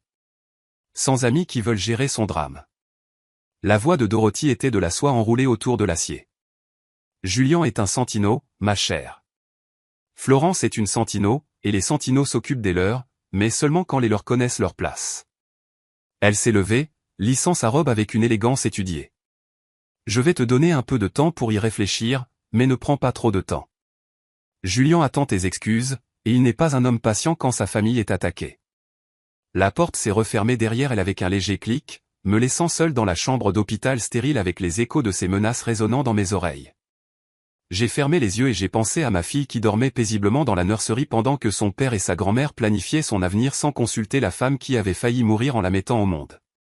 Dorothy avait raison sur une chose. Je ne pouvais plus me permettre la haine. La haine était un luxe pour les gens qui avaient le pouvoir d'agir en conséquence. Mais la vengeance. La vengeance était différente. La vengeance était patiente. La vengeance était méthodique. La vengeance attendait le moment parfait et frappait ensuite avec une précision chirurgicale. Et alors que j'étais allongé dans ce lit d'hôpital, le corps brisé et le cœur en miettes, j'ai commencé à planifier. Les premières semaines après la naissance de Florence se sont écoulées dans un brouillard d'épuisement et de clarté croissante. Dorothy avait raison sur un point, les nouvelles mères sans système de soutien sont confrontées à des défis impossibles. Ce qu'elle n'avait pas prévu, c'est que le désespoir pouvait être un enseignant et que l'isolement pouvait être un cadeau. Pendant que Julien travaillait de longues heures et que Dorothy tenait salon dans notre salon avec un défilé d'admirateurs roucoulant devant sa petite fille, je passais mes journées à apprendre des choses que je n'avais jamais pris la peine de comprendre auparavant. Des choses importantes, des choses dangereuses. Comme le fait que nos comptes bancaires joints avaient été créés avec Julien comme titulaire principal, lui donnant le pouvoir de geler mon accès d'un simple coup de téléphone. Comme le fait que notre maison, bien que mon nom soit sur l'acte de propriété, avait été achetée avec l'argent d'un trust familial Santino assorti de conditions. Des conditions qui pouvaient être activées si je devenais un jour une épouse indésirable pour Julien. Comme le fait que l'entreprise familiale que Julien gérait avec tant de succès était en réalité un réseau de sociétés écrans, de comptes offshore et de paradis fiscaux qui intéresseraient beaucoup le fisc s'il venait à être découvert. J'ai appris ces choses lentement, prudemment, pendant ces heures tranquilles où tout le monde supposait que je faisais la sieste ou que je créais des liens avec le bébé. Pendant que Dorothy recevait ses amis en bas et que Julien travaillait à son bureau, j'étais assise dans notre chambre avec mon ordinateur portable, suivant les pistes et reliant les points avec la patience méthodique de quelqu'un qui n'avait plus rien à perdre. Le tableau qui s'est dessiné était fascinant. La fortune de la famille Santino, bâtie sur la société d'investissement prospère de Richard, n'était pas aussi légitime qu'il l'avait laissé croire à tout le monde. Il y avait des transactions douteuses, des timings suspects sur les transactions boursières et un schéma d'information d'initiés qui aurait envoyé des hommes de moindre importance en prison. Dorothy avait été plus qu'une simple veuve éplorée gérant la succession de son défunt mari. Elle avait été une participante active dans des combines financières qui avaient rendu leur richesse possible, et elle avait été très prudente de tout documenter, probablement comme assurance contre quiconque pourrait menacer sa position, y compris Julien. Mon mari, le fils en or qui ne pouvait pas faire de mal, était complètement dépendant de la bonne volonté continue de sa mère. L'entreprise qu'il dirigeait, elle la possédait. La maison où nous vivions, elle en détenait l'acte de propriété. Le fonds en fiducie dont il hériterait, elle en contrôlait la distribution. Julien Santino, homme d'affaires prospère et fils dévoué, était en fait une marionnette très chère dansant sur des ficelles que sa mère avait tissées avec de l'argent, de la culpabilité et de la peur. Comprendre la dynamique était la première étape. Rassembler des preuves était la seconde. Dorothy conservait des dossiers méticuleux dans un bureau à domicile qu'elle montrait aux invités comme une salle des trophées. Documents financiers, correspondances commerciales, documents juridiques, tout cela organisé avec la même précision obsessionnelle qu'elle appliquait à tout le reste de sa vie. Elle tenait également un journal, un livre relié en cuir où elle consignait ses pensées, ses projets et ses observations sur la famille. Je l'avais vue y écrire pendant ces longues soirées où elle tenait salon dans notre salon, sa plume se déplaçant sur les pages avec des traits décisifs. Avoir accès à ces choses serait impossible dans des circonstances normales. Dorothy gardait farouchement sa vie privée, et Julien ne trahirait jamais la confiance de sa mère, même pour sa femme. Mais les circonstances n'étaient plus normales. Je n'étais plus la jeune femme naïve qui avait épousé cette famille il y a 18 mois. J'étais maintenant une mère avec une fille dont l'avenir dépendait de ma capacité à déjouer la femme qui ne la voyait que comme une autre possession à contrôler. Le plan a commencé à prendre forme pendant ces séances d'allaitement tranquilles au milieu de la nuit. Pendant que Florence tétait et que la maison dormait autour de nous, j'ai réglé les détails avec la même attention minutieuse que Dorothy m'avait appris à appliquer à tout le reste. Cela demanderait de la patience. Cela demanderait un timing parfait. Et cela exigerait que je devienne quelqu'un que je n'avais jamais été auparavant. Quelqu'un capable de tromperie, de manipulation et de calcul impitoyable. Quelqu'un comme Dorothy elle-même. L'ironie ne m'a pas échappé. Pour vaincre le monstre, je devrais en devenir un. Mais en regardant ma fille endormie, ses petits doigts enroulés autour des miens en toute confiance, je savais que je deviendrais tout ce qui était nécessaire pour la protéger du sort que Dorothy lui avait réservé. Florence Rose Santino ne grandirait pas pour devenir une autre marionnette dans la collection de sa grand-mère, même si cela signifiait détruire tout le reste au passage. La clé du bureau de Dorothy m'est venue par pure chance déguisée en catastrophe.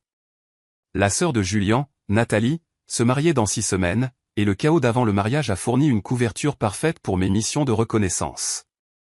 Dorothy était en plein mode de planification d'événements, coordonnant avec les traiteurs, les fleuristes et les photographes tout en gérant la politique familiale avec sa poigne de fer habituelle. Au cours d'un après-midi particulièrement frénétique, elle s'est précipitée pour gérer une urgence florale sur le lieu de la réception, laissant son sac à main dans notre cuisine. À l'intérieur de ce sac à main, avec la collection habituelle de cartes de crédit et de cosmétiques, se trouvait une petite clé en argent que je l'avais vue utiliser pour verrouiller la porte de son bureau. J'avais 20 minutes avant son retour, peut-être 30 si le fleuriste était aussi incompétent que Dorothy l'avait déclaré. Mes mains tremblaient alors que je faisais une empreinte de la clé en utilisant du savon et du papier d'aluminium. Une astuce que j'avais apprise d'un podcast sur les crimes réels pendant l'une de ces nuits blanches avec Florence. Ce n'était pas parfait, mais ça devrait suffire. Dorothy est revenue 35 minutes plus tard, marmonnant à propos de vendeurs incompétents et de tempéraments artistiques, complètement inconsciente que sa forteresse avait été violée. Obtenir une copie a pris une autre semaine de planification minutieuse. J'ai dû attendre le bon moment, lorsque Julien était au travail et que Dorothy était distraite, pour m'éclipser avec Florence pour ce que j'ai prétendu être un rendez-vous de routine chez le pédiatre. Le serrurier n'a posé aucune question et j'ai eu mon ticket d'or pour le sanctuaire de Dorothy.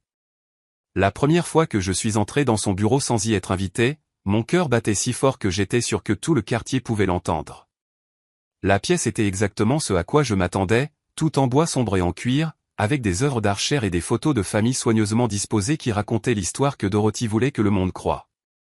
Son bureau était immense, une antiquité qui avait probablement coûté plus cher que la plupart des voitures. La surface était dégagée à l'exception d'un presse-papier en cristal, d'un stylo-plume et d'un petit journal en cuir dans lequel je l'avais vu écrire d'innombrables fois. J'ai tout photographié. Des états financiers montrant le réseau complexe des comptes de la famille Santino. Des documents juridiques révélant la véritable structure de propriété de l'entreprise de Julien.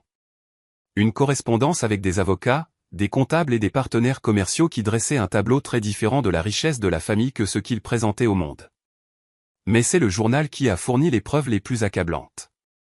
L'écriture soignée de Dorothy révélait une femme qui voyait les gens comme des pièces d'échecs à déplacer sur un échiquier qu'elle seule pouvait voir. Il y avait des analyses détaillées des faiblesses des membres de la famille, des plans pour manipuler diverses situations à son avantage et des évaluations froides des menaces à son pouvoir. Les entrées me concernant étaient particulièrement éclairantes. Mataline continue de résister à l'intégration dans la structure familiale. Son attachement à son milieu ouvrier la rend inapte au non-Santino, mais l'engouement de Julien rend toute action directe impossible. La grossesse peut fournir un levier.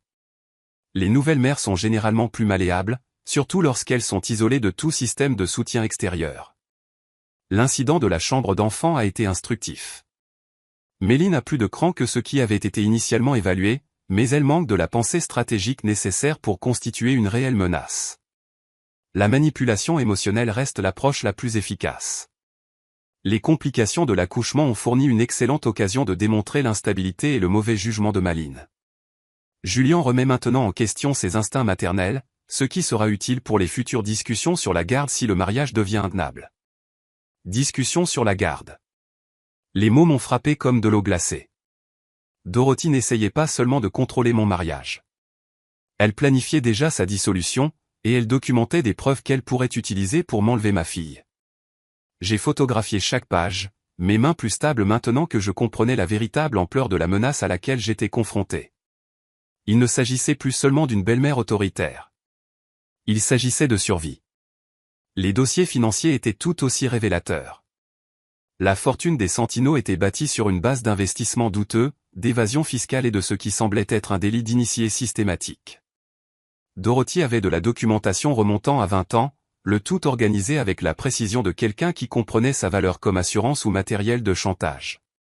Pas étonnant que Julien ne puisse pas se libérer de l'emprise de sa mère. Elle détenait des preuves qui pourraient détruire non seulement son entreprise, mais aussi sa liberté. Le rôle du fils dévoué n'était pas seulement de la manipulation émotionnelle. C'était de l'autoconservation. Au cours des semaines suivantes, j'ai fait plusieurs visites au bureau de Dorothy, toujours pendant ces brèves fenêtres où je pouvais être certaine de l'intimité. J'ai copié des fichiers, photographié des documents et lentement assemblé une image complète de l'empire financier de la famille Santino. Ce que j'ai trouvé était suffisamment accablant pour les détruire tous. Mais la destruction n'était pas mon objectif.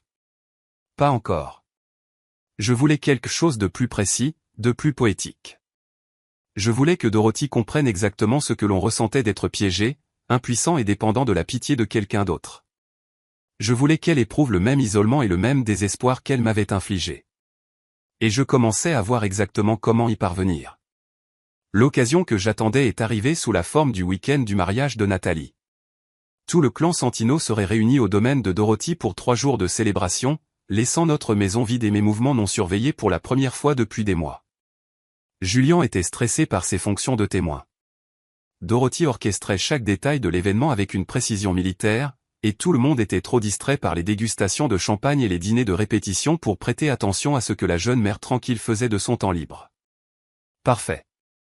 J'avais passé des semaines à me préparer pour ce moment, rassemblant non seulement des preuves, mais aussi les outils dont j'aurais besoin pour exécuter mon plan.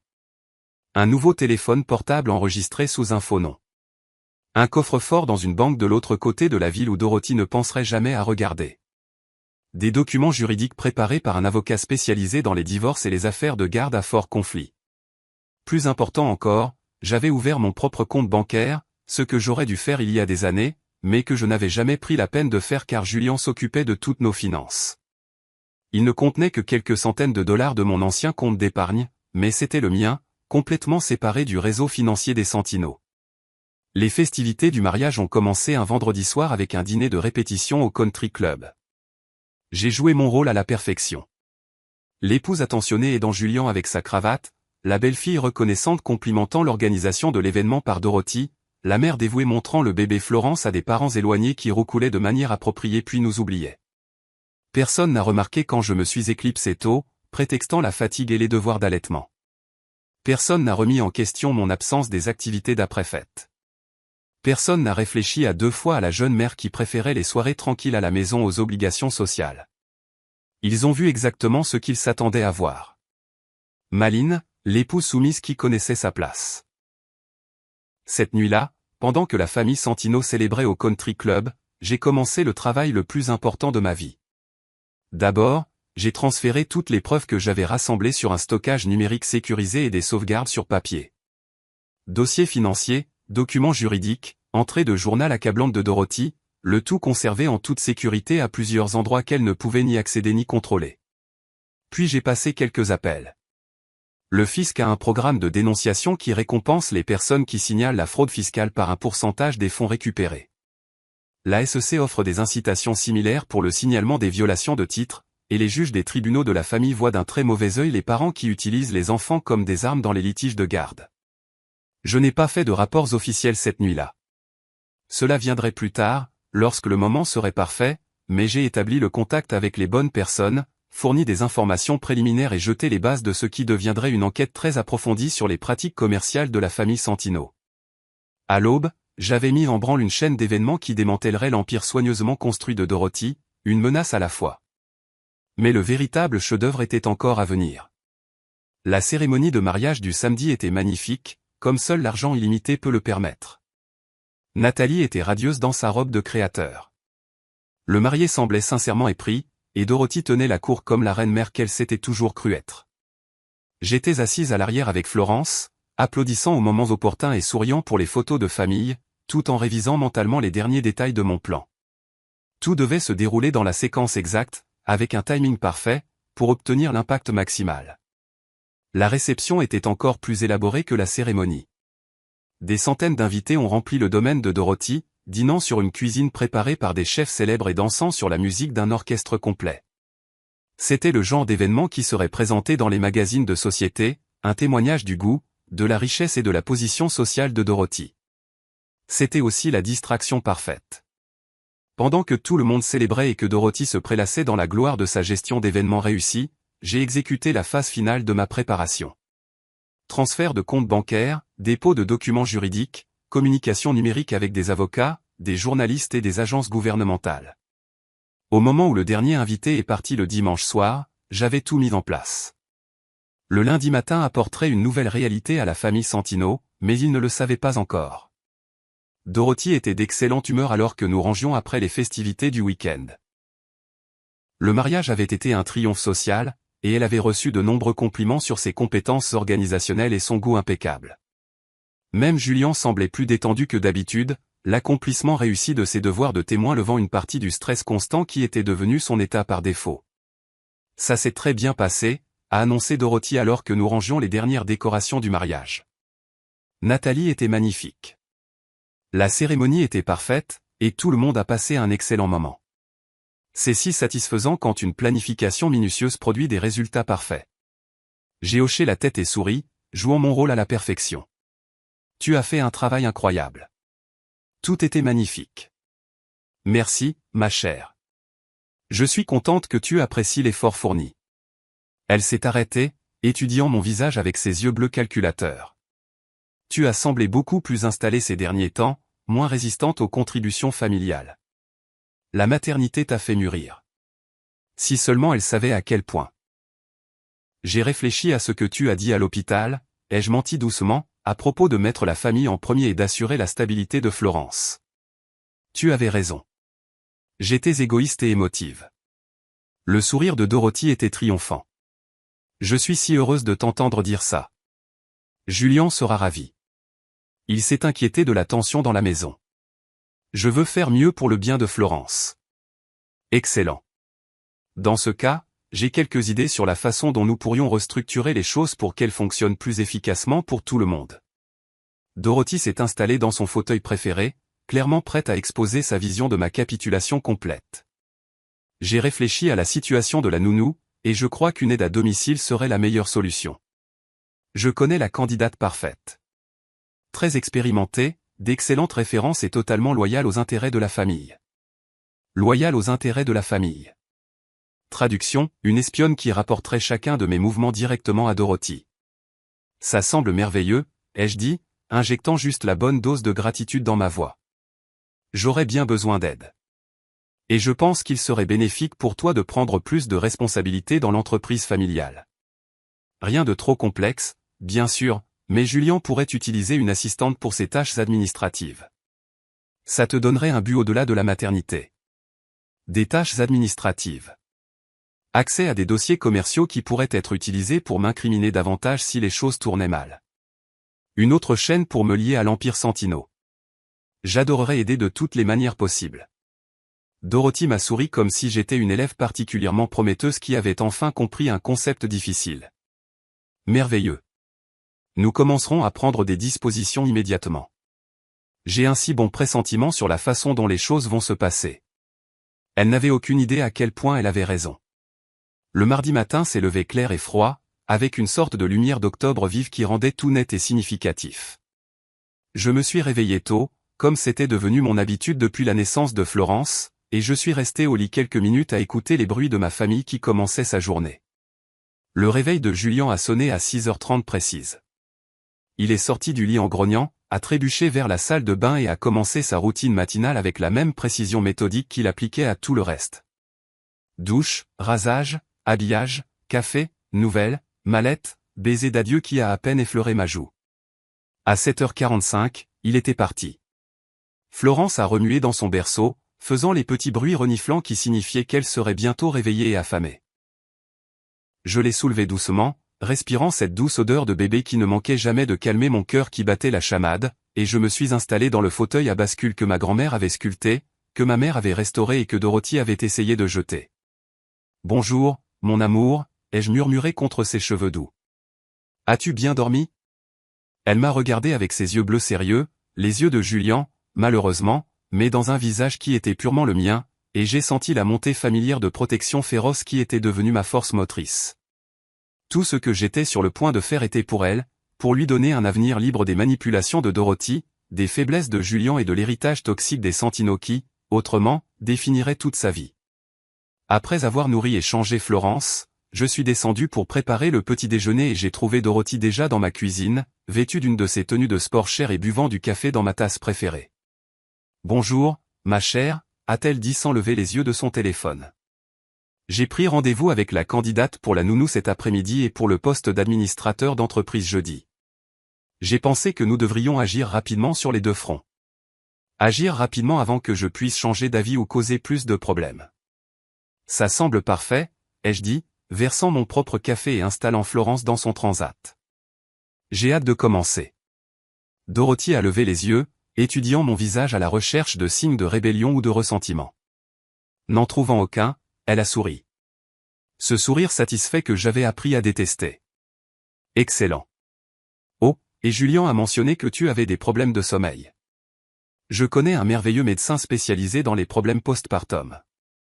Très discret, très compréhensible des défis auxquels les nouvelles mères sont confrontées. Un psychiatre, quelqu'un qui pourrait documenter mon instabilité et fournir un témoignage d'expert sur mon aptitude en tant que mère si la garde devenait un problème. En fait, je dors beaucoup mieux maintenant, ai-je dit honnêtement. Je pense que je m'adaptais simplement à la nouvelle routine. Mais merci de penser à moi. Bien sûr, ma chère. Nous sommes une famille. Famille. Le mot qui excusait chaque violation de limite, chaque manipulation, chaque cruauté désinvolte qu'elle avait infligée au cours de l'année écoulée. Nous avons bavardé agréablement pendant que je donnais son petit déjeuner à Florence, Dorothy exposant ses projets pour mon avenir avec la même confiance désinvolte qu'elle avait montrée en redessinant ma chambre d'enfant. J'ai hoché la tête et accepté, jouant le rôle de la belle-fille reconnaissante qui avait enfin appris sa place. Elle n'avait aucune idée qu'elle regardait une bombe qui était sur le point d'exploser. Après le départ de Dorothy pour son match de tennis matinal, j'ai passé du temps avec Florence, jouant à cache-cache et chantant des berceuses pendant que mon esprit passait en revue la liste de contrôle final une dernière fois. Tout était en place. Toutes les éventualités avaient été prévues. Toutes les réactions possibles avaient été anticipées et contrées. À 11 heures, j'ai passé le premier appel. Monsieur Harrison, c'est Malin Santino. Je suis prête à procéder avec les documents dont nous avons discuté. Mon avocat spécialisé en divorce était efficace et minutieux. Les papiers seraient prêts à être déposés à la fin de la journée. La requête de garde, étayée par les propres entrées de journal de Dorothy documentant ses tentatives de manipuler la situation, serait soumise simultanément. Le deuxième appel a été passé à l'agent du fisc qui avait exprimé son intérêt pour les pratiques comptables créatives de la famille Santino. Agent Xander, j'ai les documents supplémentaires que vous avez demandés. Le troisième appel a été passé au journaliste du journal financier spécialisé dans la dénonciation des crimes en col blanc. Mademoiselle Miller, oui, je suis prête à parler officiellement. À midi, j'avais mis en branle une série d'événements qui détruiraient la réputation, la fortune et la liberté de la famille Santino. Mais ce n'était que le début.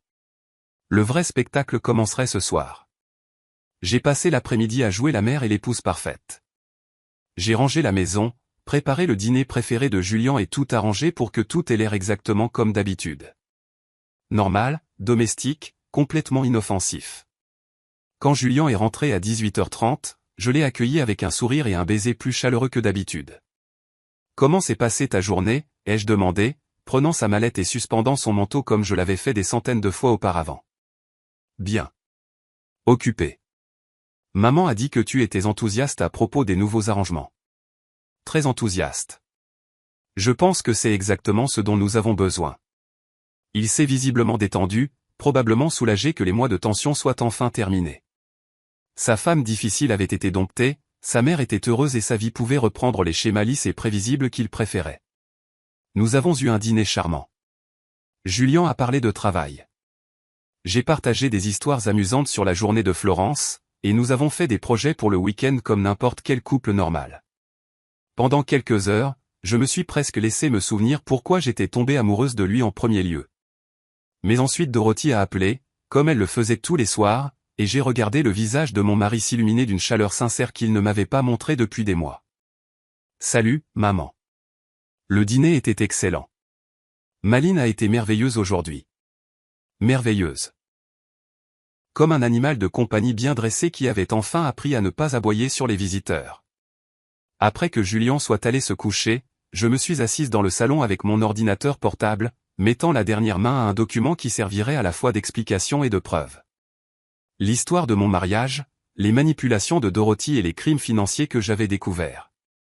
Tout documenté avec la même attention méticuleuse aux détails que Dorothy m'avait appris à apprécier. Il serait publié simultanément sur les réseaux sociaux, envoyé à tous les principaux médias et livré aux agences gouvernementales compétentes. Le lendemain matin, la famille Santino ferait la une des journaux pour toutes les mauvaises raisons. Mais ce n'était toujours pas assez.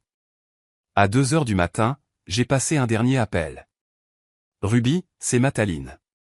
J'ai besoin de ce service dont nous avons parlé.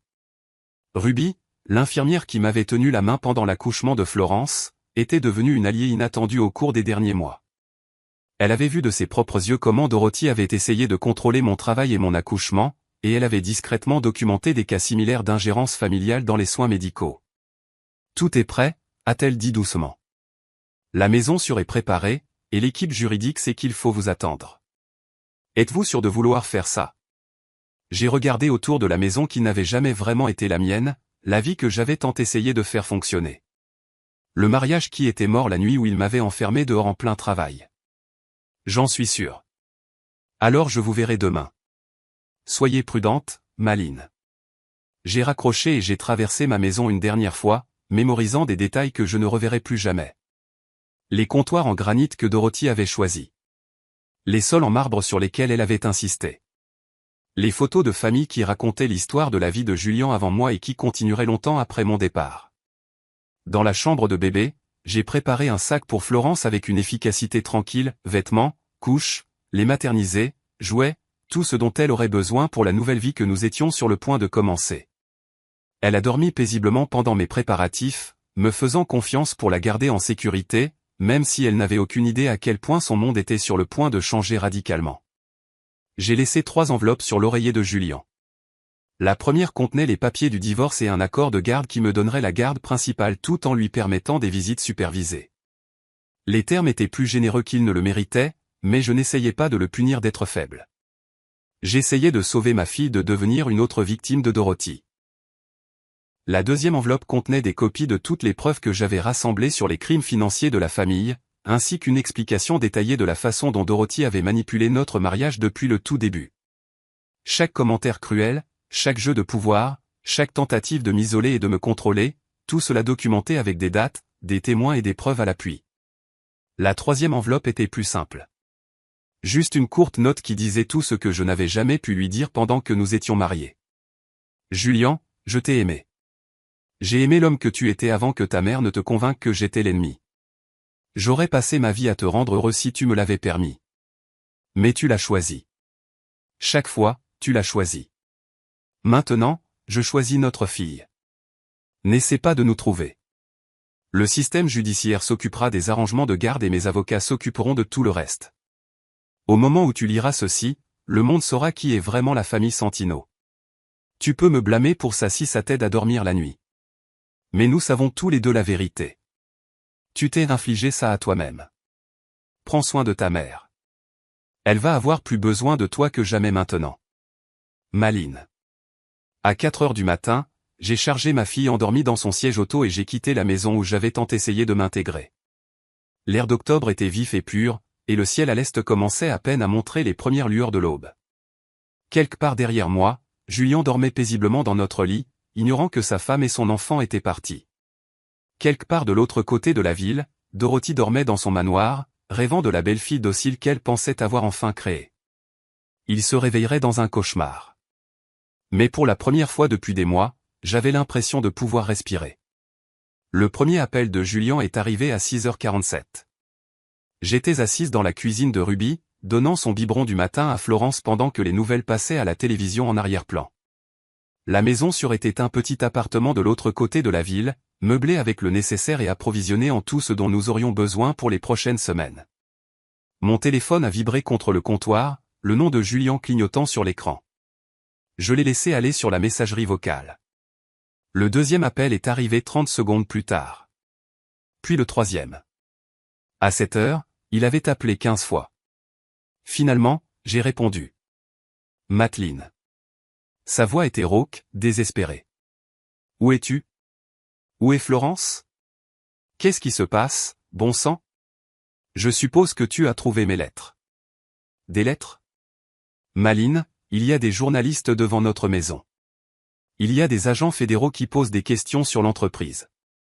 Maman est en pleine crise de nerfs. Tu dois rentrer à la maison tout de suite et expliquer ce que tu as fait.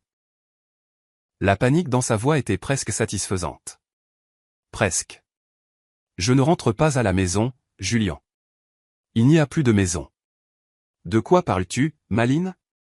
Tu me fais peur. Quoi qu'il arrive, nous pouvons le régler.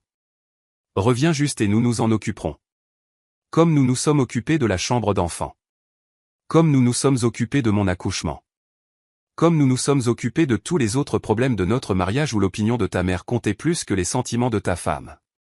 Comme quand toi et ta mère m'avez enfermé dehors pendant que j'étais en travail. Silence. Alors c'est à propos de maman. Maline. Si tu es contrarié par...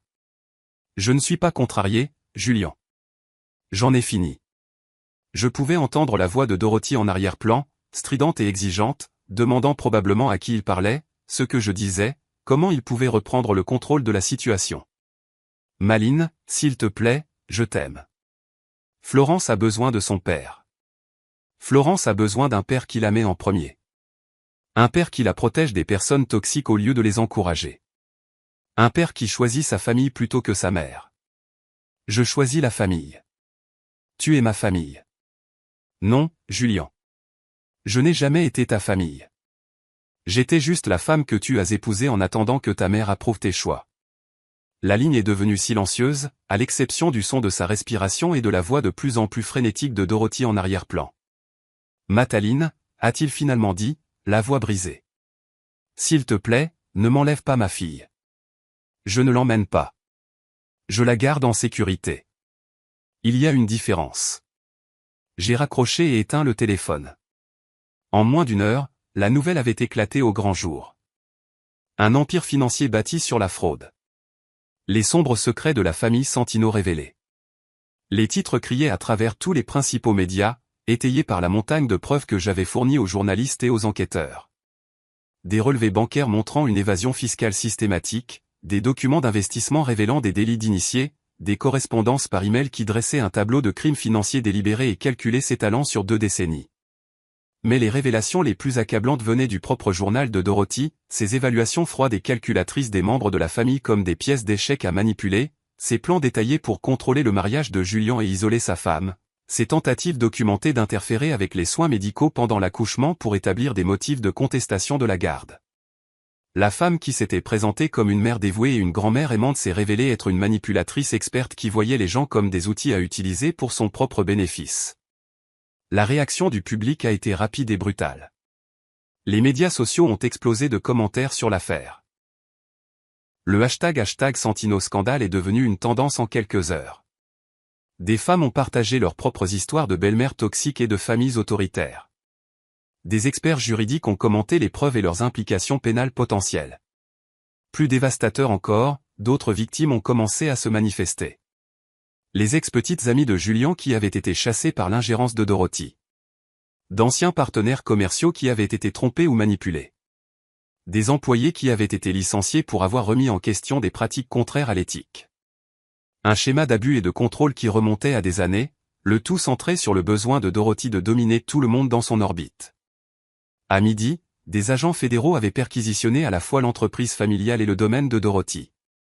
Julian avait été emmené pour interrogatoire, et Dorothy elle-même avait été arrêtée pour évasion fiscale, fraude sur les valeurs mobilières et complot. L'empire qu'elle avait mis des décennies à construire s'est effondré en une seule matinée. Mon téléphone a recommencé à sonner vers 14 heures. Pas Julian cette fois. Il était probablement trop occupé à parler à des avocats et à des enquêteurs fédéraux. Cet appel venait de Thomas, le frère aîné de Julian. Maline, qu'est-ce que tu as fait, bon sang ? Thomas avait toujours été le plus froid des enfants Santino, celui qui ressemblait le plus à Dorothy dans son approche calculatrice des relations. Sa femme l'avait quitté 2 ans auparavant, emmenant leurs enfants et invoquant des différends irréconciliables que tout le monde savait signifier qu'il avait choisi sa mère plutôt que son mariage. J'ai dit la vérité, ai-je dit simplement. Tu as détruit cette famille. Détruit des vies. Pourquoi ? Parce que maman a blessé tes sentiments ? Ta mère a essayé de m'enlever mon enfant, Thomas. Elle a documenté ses plans de sa propre main. Elle a interféré avec mes soins médicaux pour créer des preuves de mon inaptitude en tant que mère. Elle a manipulé chaque aspect de mon mariage pour m'isoler de mon mari.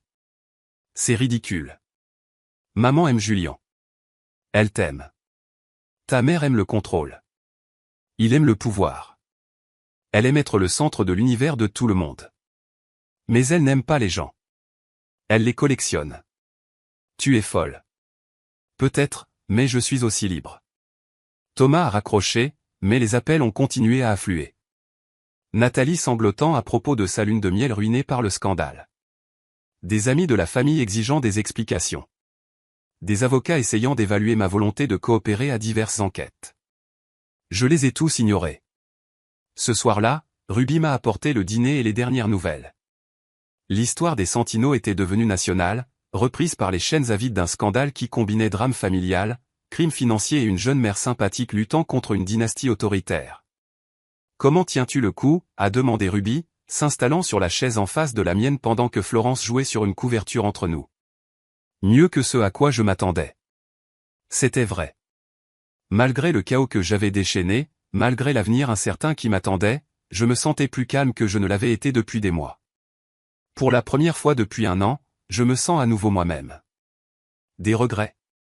J'ai regardé ma fille, qui mâchouillait un anneau de dentition et babillait joyeusement pour elle-même. Elle n'avait aucune idée que son monde avait été bouleversé, que son père faisait face à des accusations criminelles, que sa grand-mère était en détention fédérale.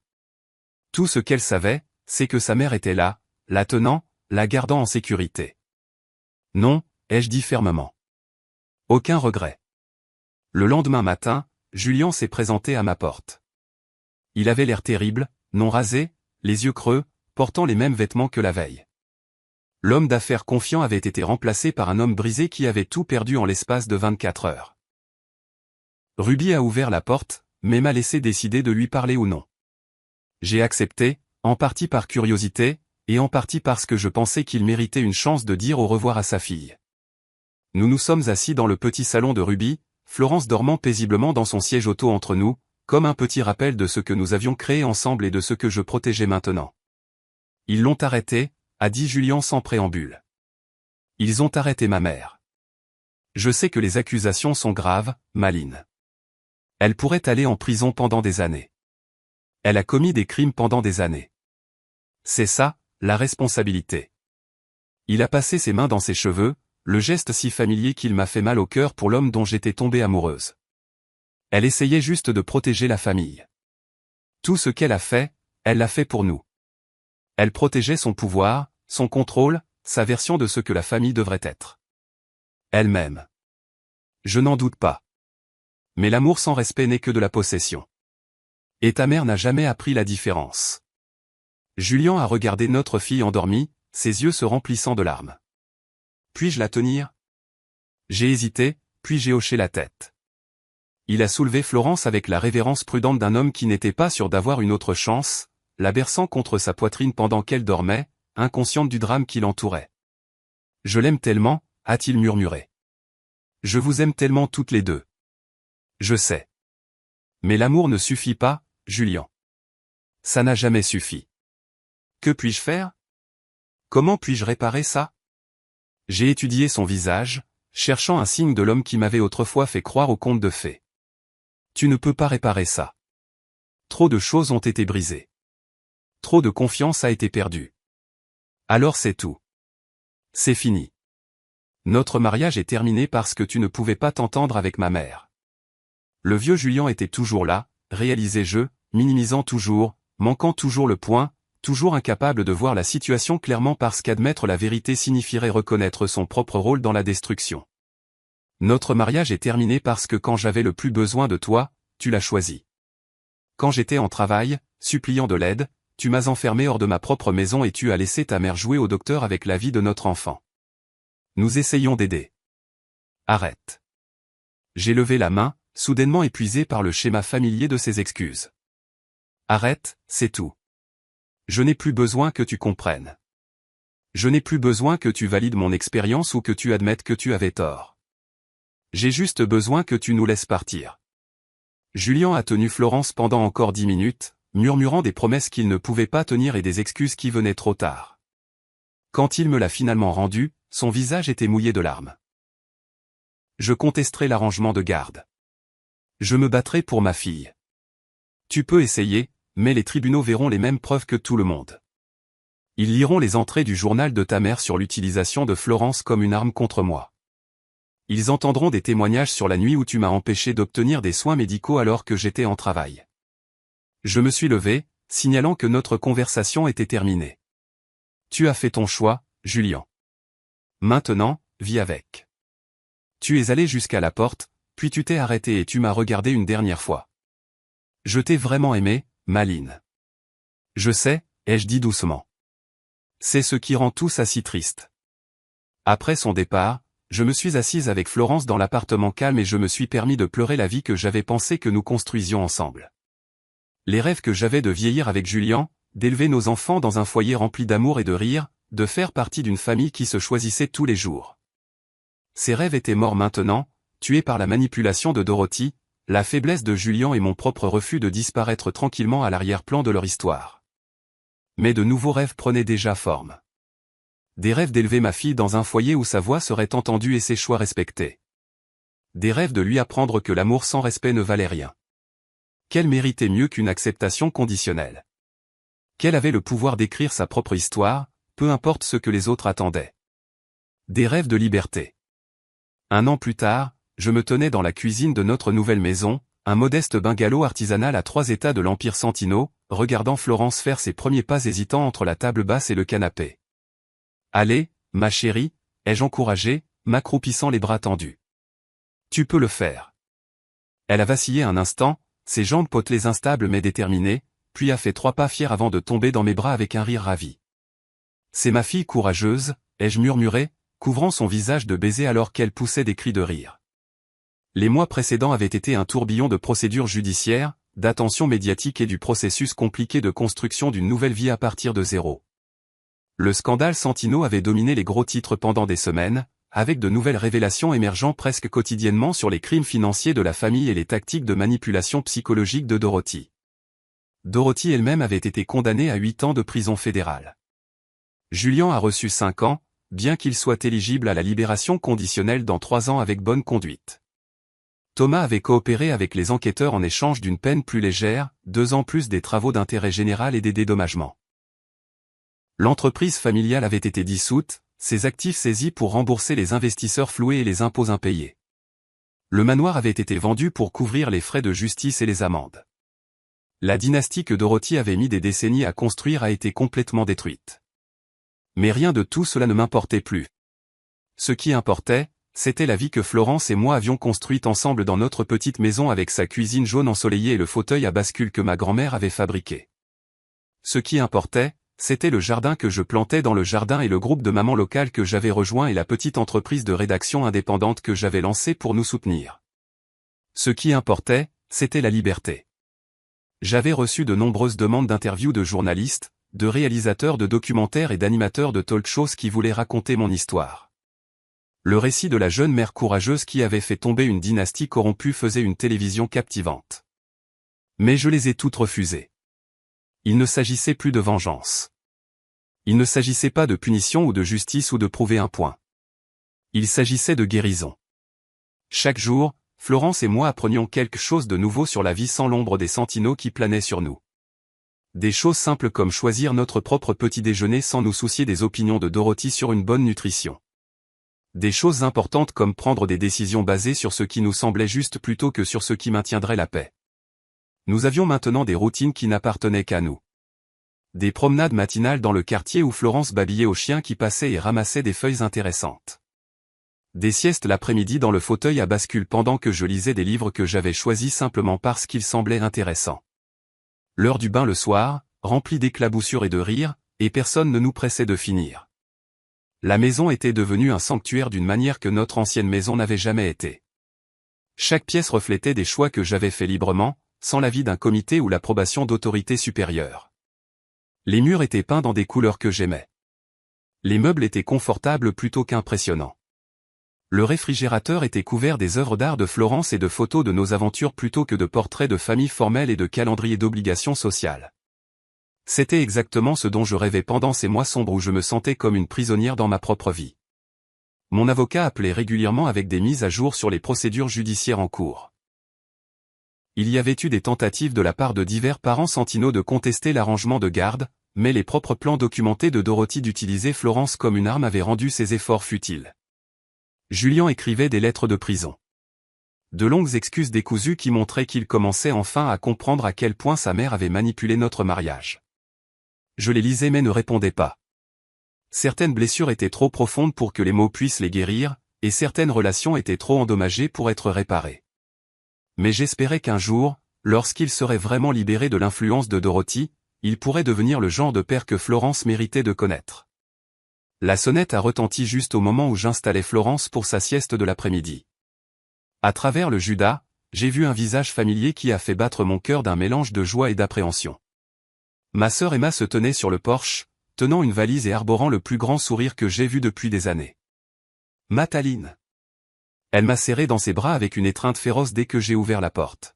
« Oh mon Dieu, regarde-toi. Tu es magnifique. Tu as l'air libre. » Emma avait été la première personne que j'avais appelée après avoir quitté Julian.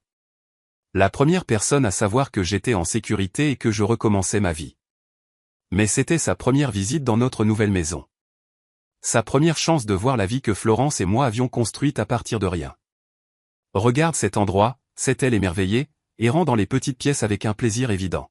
« Alors, c'est exactement ce que tu as toujours dit que tu voulais. »« C'est exactement ce que je ne savais pas que je pouvais avoir », ai-je corrigé.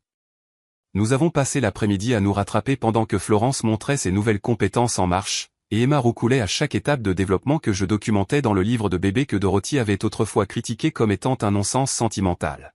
« Alors, quelle est la prochaine étape ?» a demandé Emma alors que nous étions assises sur le porche arrière, regardant Florence explorer le jardin pendant que le soleil de fin d'après-midi peignait tout en or.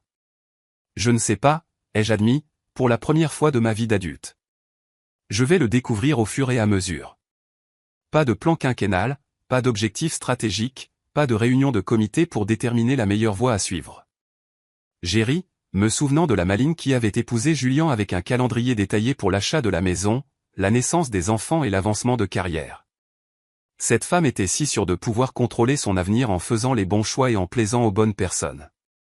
Aucun plan au-delà de m'assurer que Florence grandisse en sachant qu'elle est aimée exactement pour qui elle est. C'est un très bon plan, a dit doucement Emma.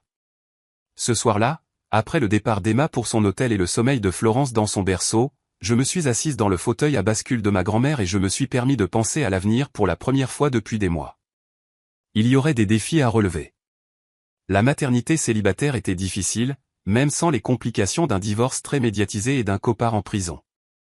L'argent serait serré jusqu'à ce que mon entreprise se développe. Florence aurait des questions sur son père et sa grand-mère auxquelles je devrais répondre honnêtement, mais de manière appropriée à son âge. Mais il y aurait aussi des possibilités que je n'avais jamais imaginées lorsque j'étais piégé dans la toile d'attente et d'obligation des Sentinaux. Florence pourrait grandir où nous voudrions vivre. Elle pourrait poursuivre tout intérêt qui attirerait son attention. Elle pourrait être tout ce qu'elle voudrait être sans le poids de l'héritage familial qui dicterait ses choix. Plus important encore, elle grandirait en sachant que sa voix comptait, que ses opinions étaient appréciées, que l'amour sans respect n'était pas de l'amour du tout, et qu'elle méritait mieux qu'une acceptation conditionnelle de la part de quiconque dans sa vie. Alors que je me balançais dans le fauteuil qui avait tenu 3 générations de femmes fortes, j'ai fait la même promesse que j'avais murmurée à ma fille Annette pendant ces nuits sombres où j'avais réalisé pour la première fois que j'étais piégé. Je la choisirai toujours. Je la protégerai toujours.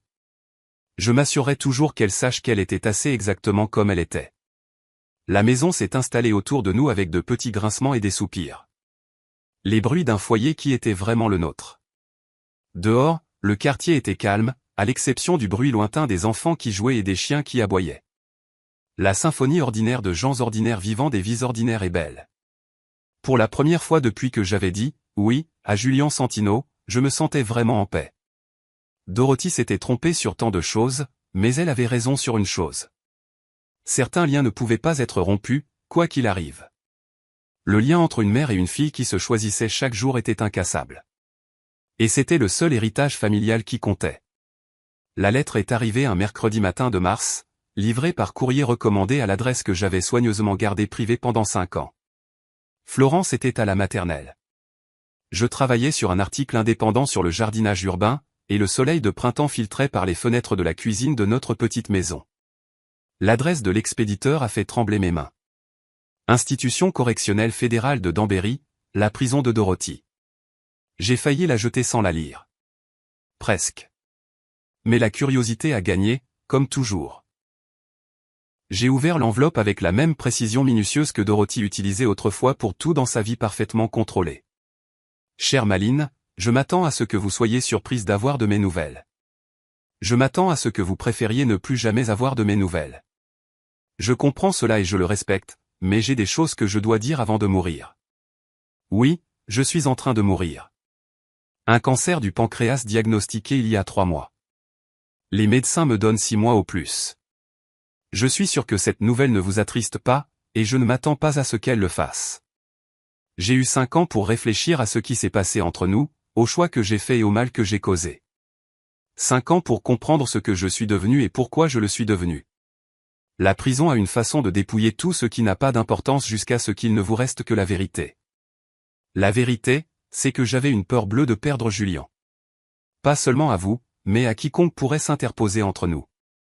Après la mort de Richard, Julien, étant le premier fils, était tout ce qui me restait de la vie que j'avais construite, de l'identité que je m'étais créée. Je ne pouvais pas supporter l'idée de le partager, de devenir moins importante à ses yeux que quelqu'un d'autre. Je me disais que je le protégeais. Je me disais que je préservais la famille.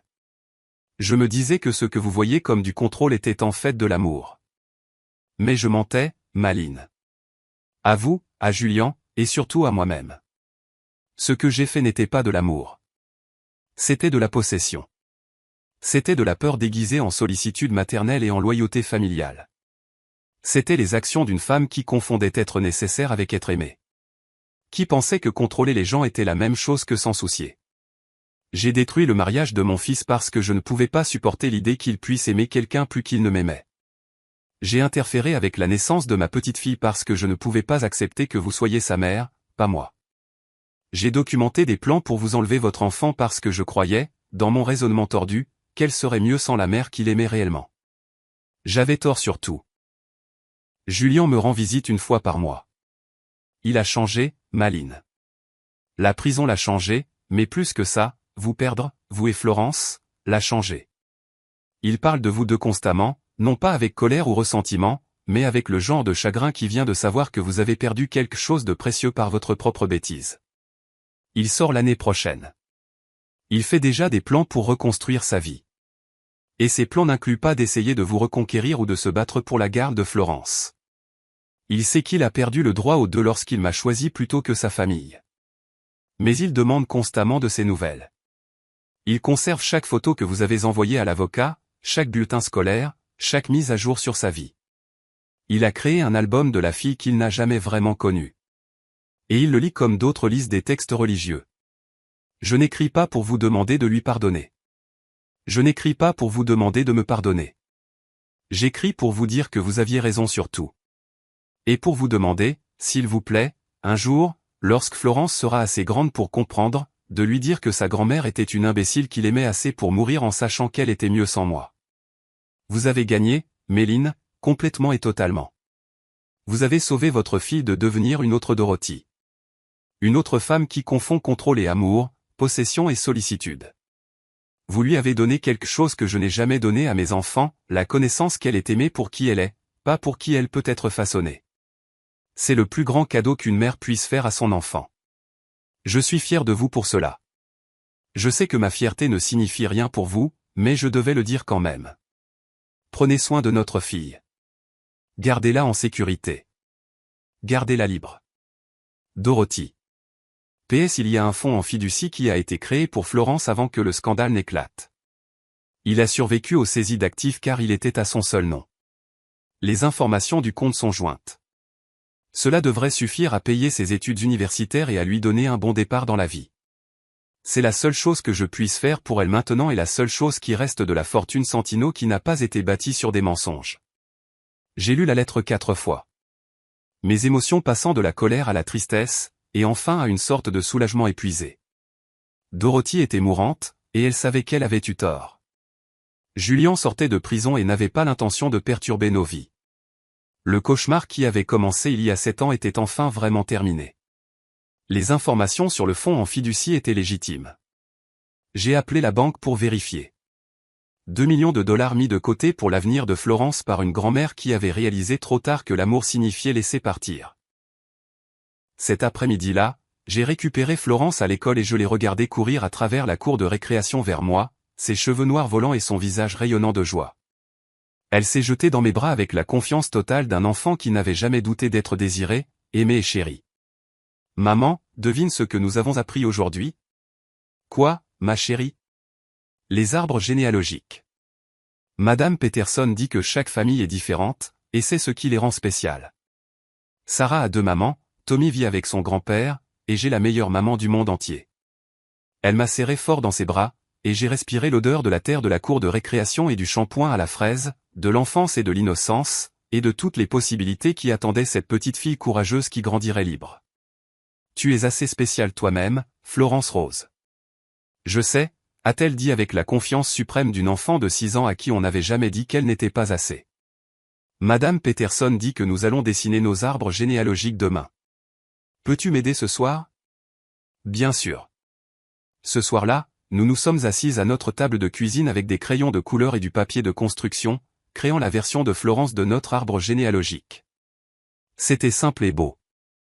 Juste nous deux, plus tante Emma et son mari et leur nouveau bébé, plus Ruby, qui était devenue comme une grand-mère pour Florence, plus nos voisins, les Johnson, qui aidaient avec le babysitting et partageaient leurs légumes du jardin avec nous.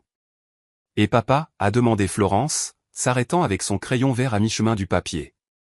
Elle savait qu'elle avait un père. Je lui avais montré des photos et lui avais raconté des histoires adaptées à son âge sur Julian, en soulignant toujours qu'il l'aimait beaucoup, mais qu'il ne pouvait pas être avec nous en ce moment.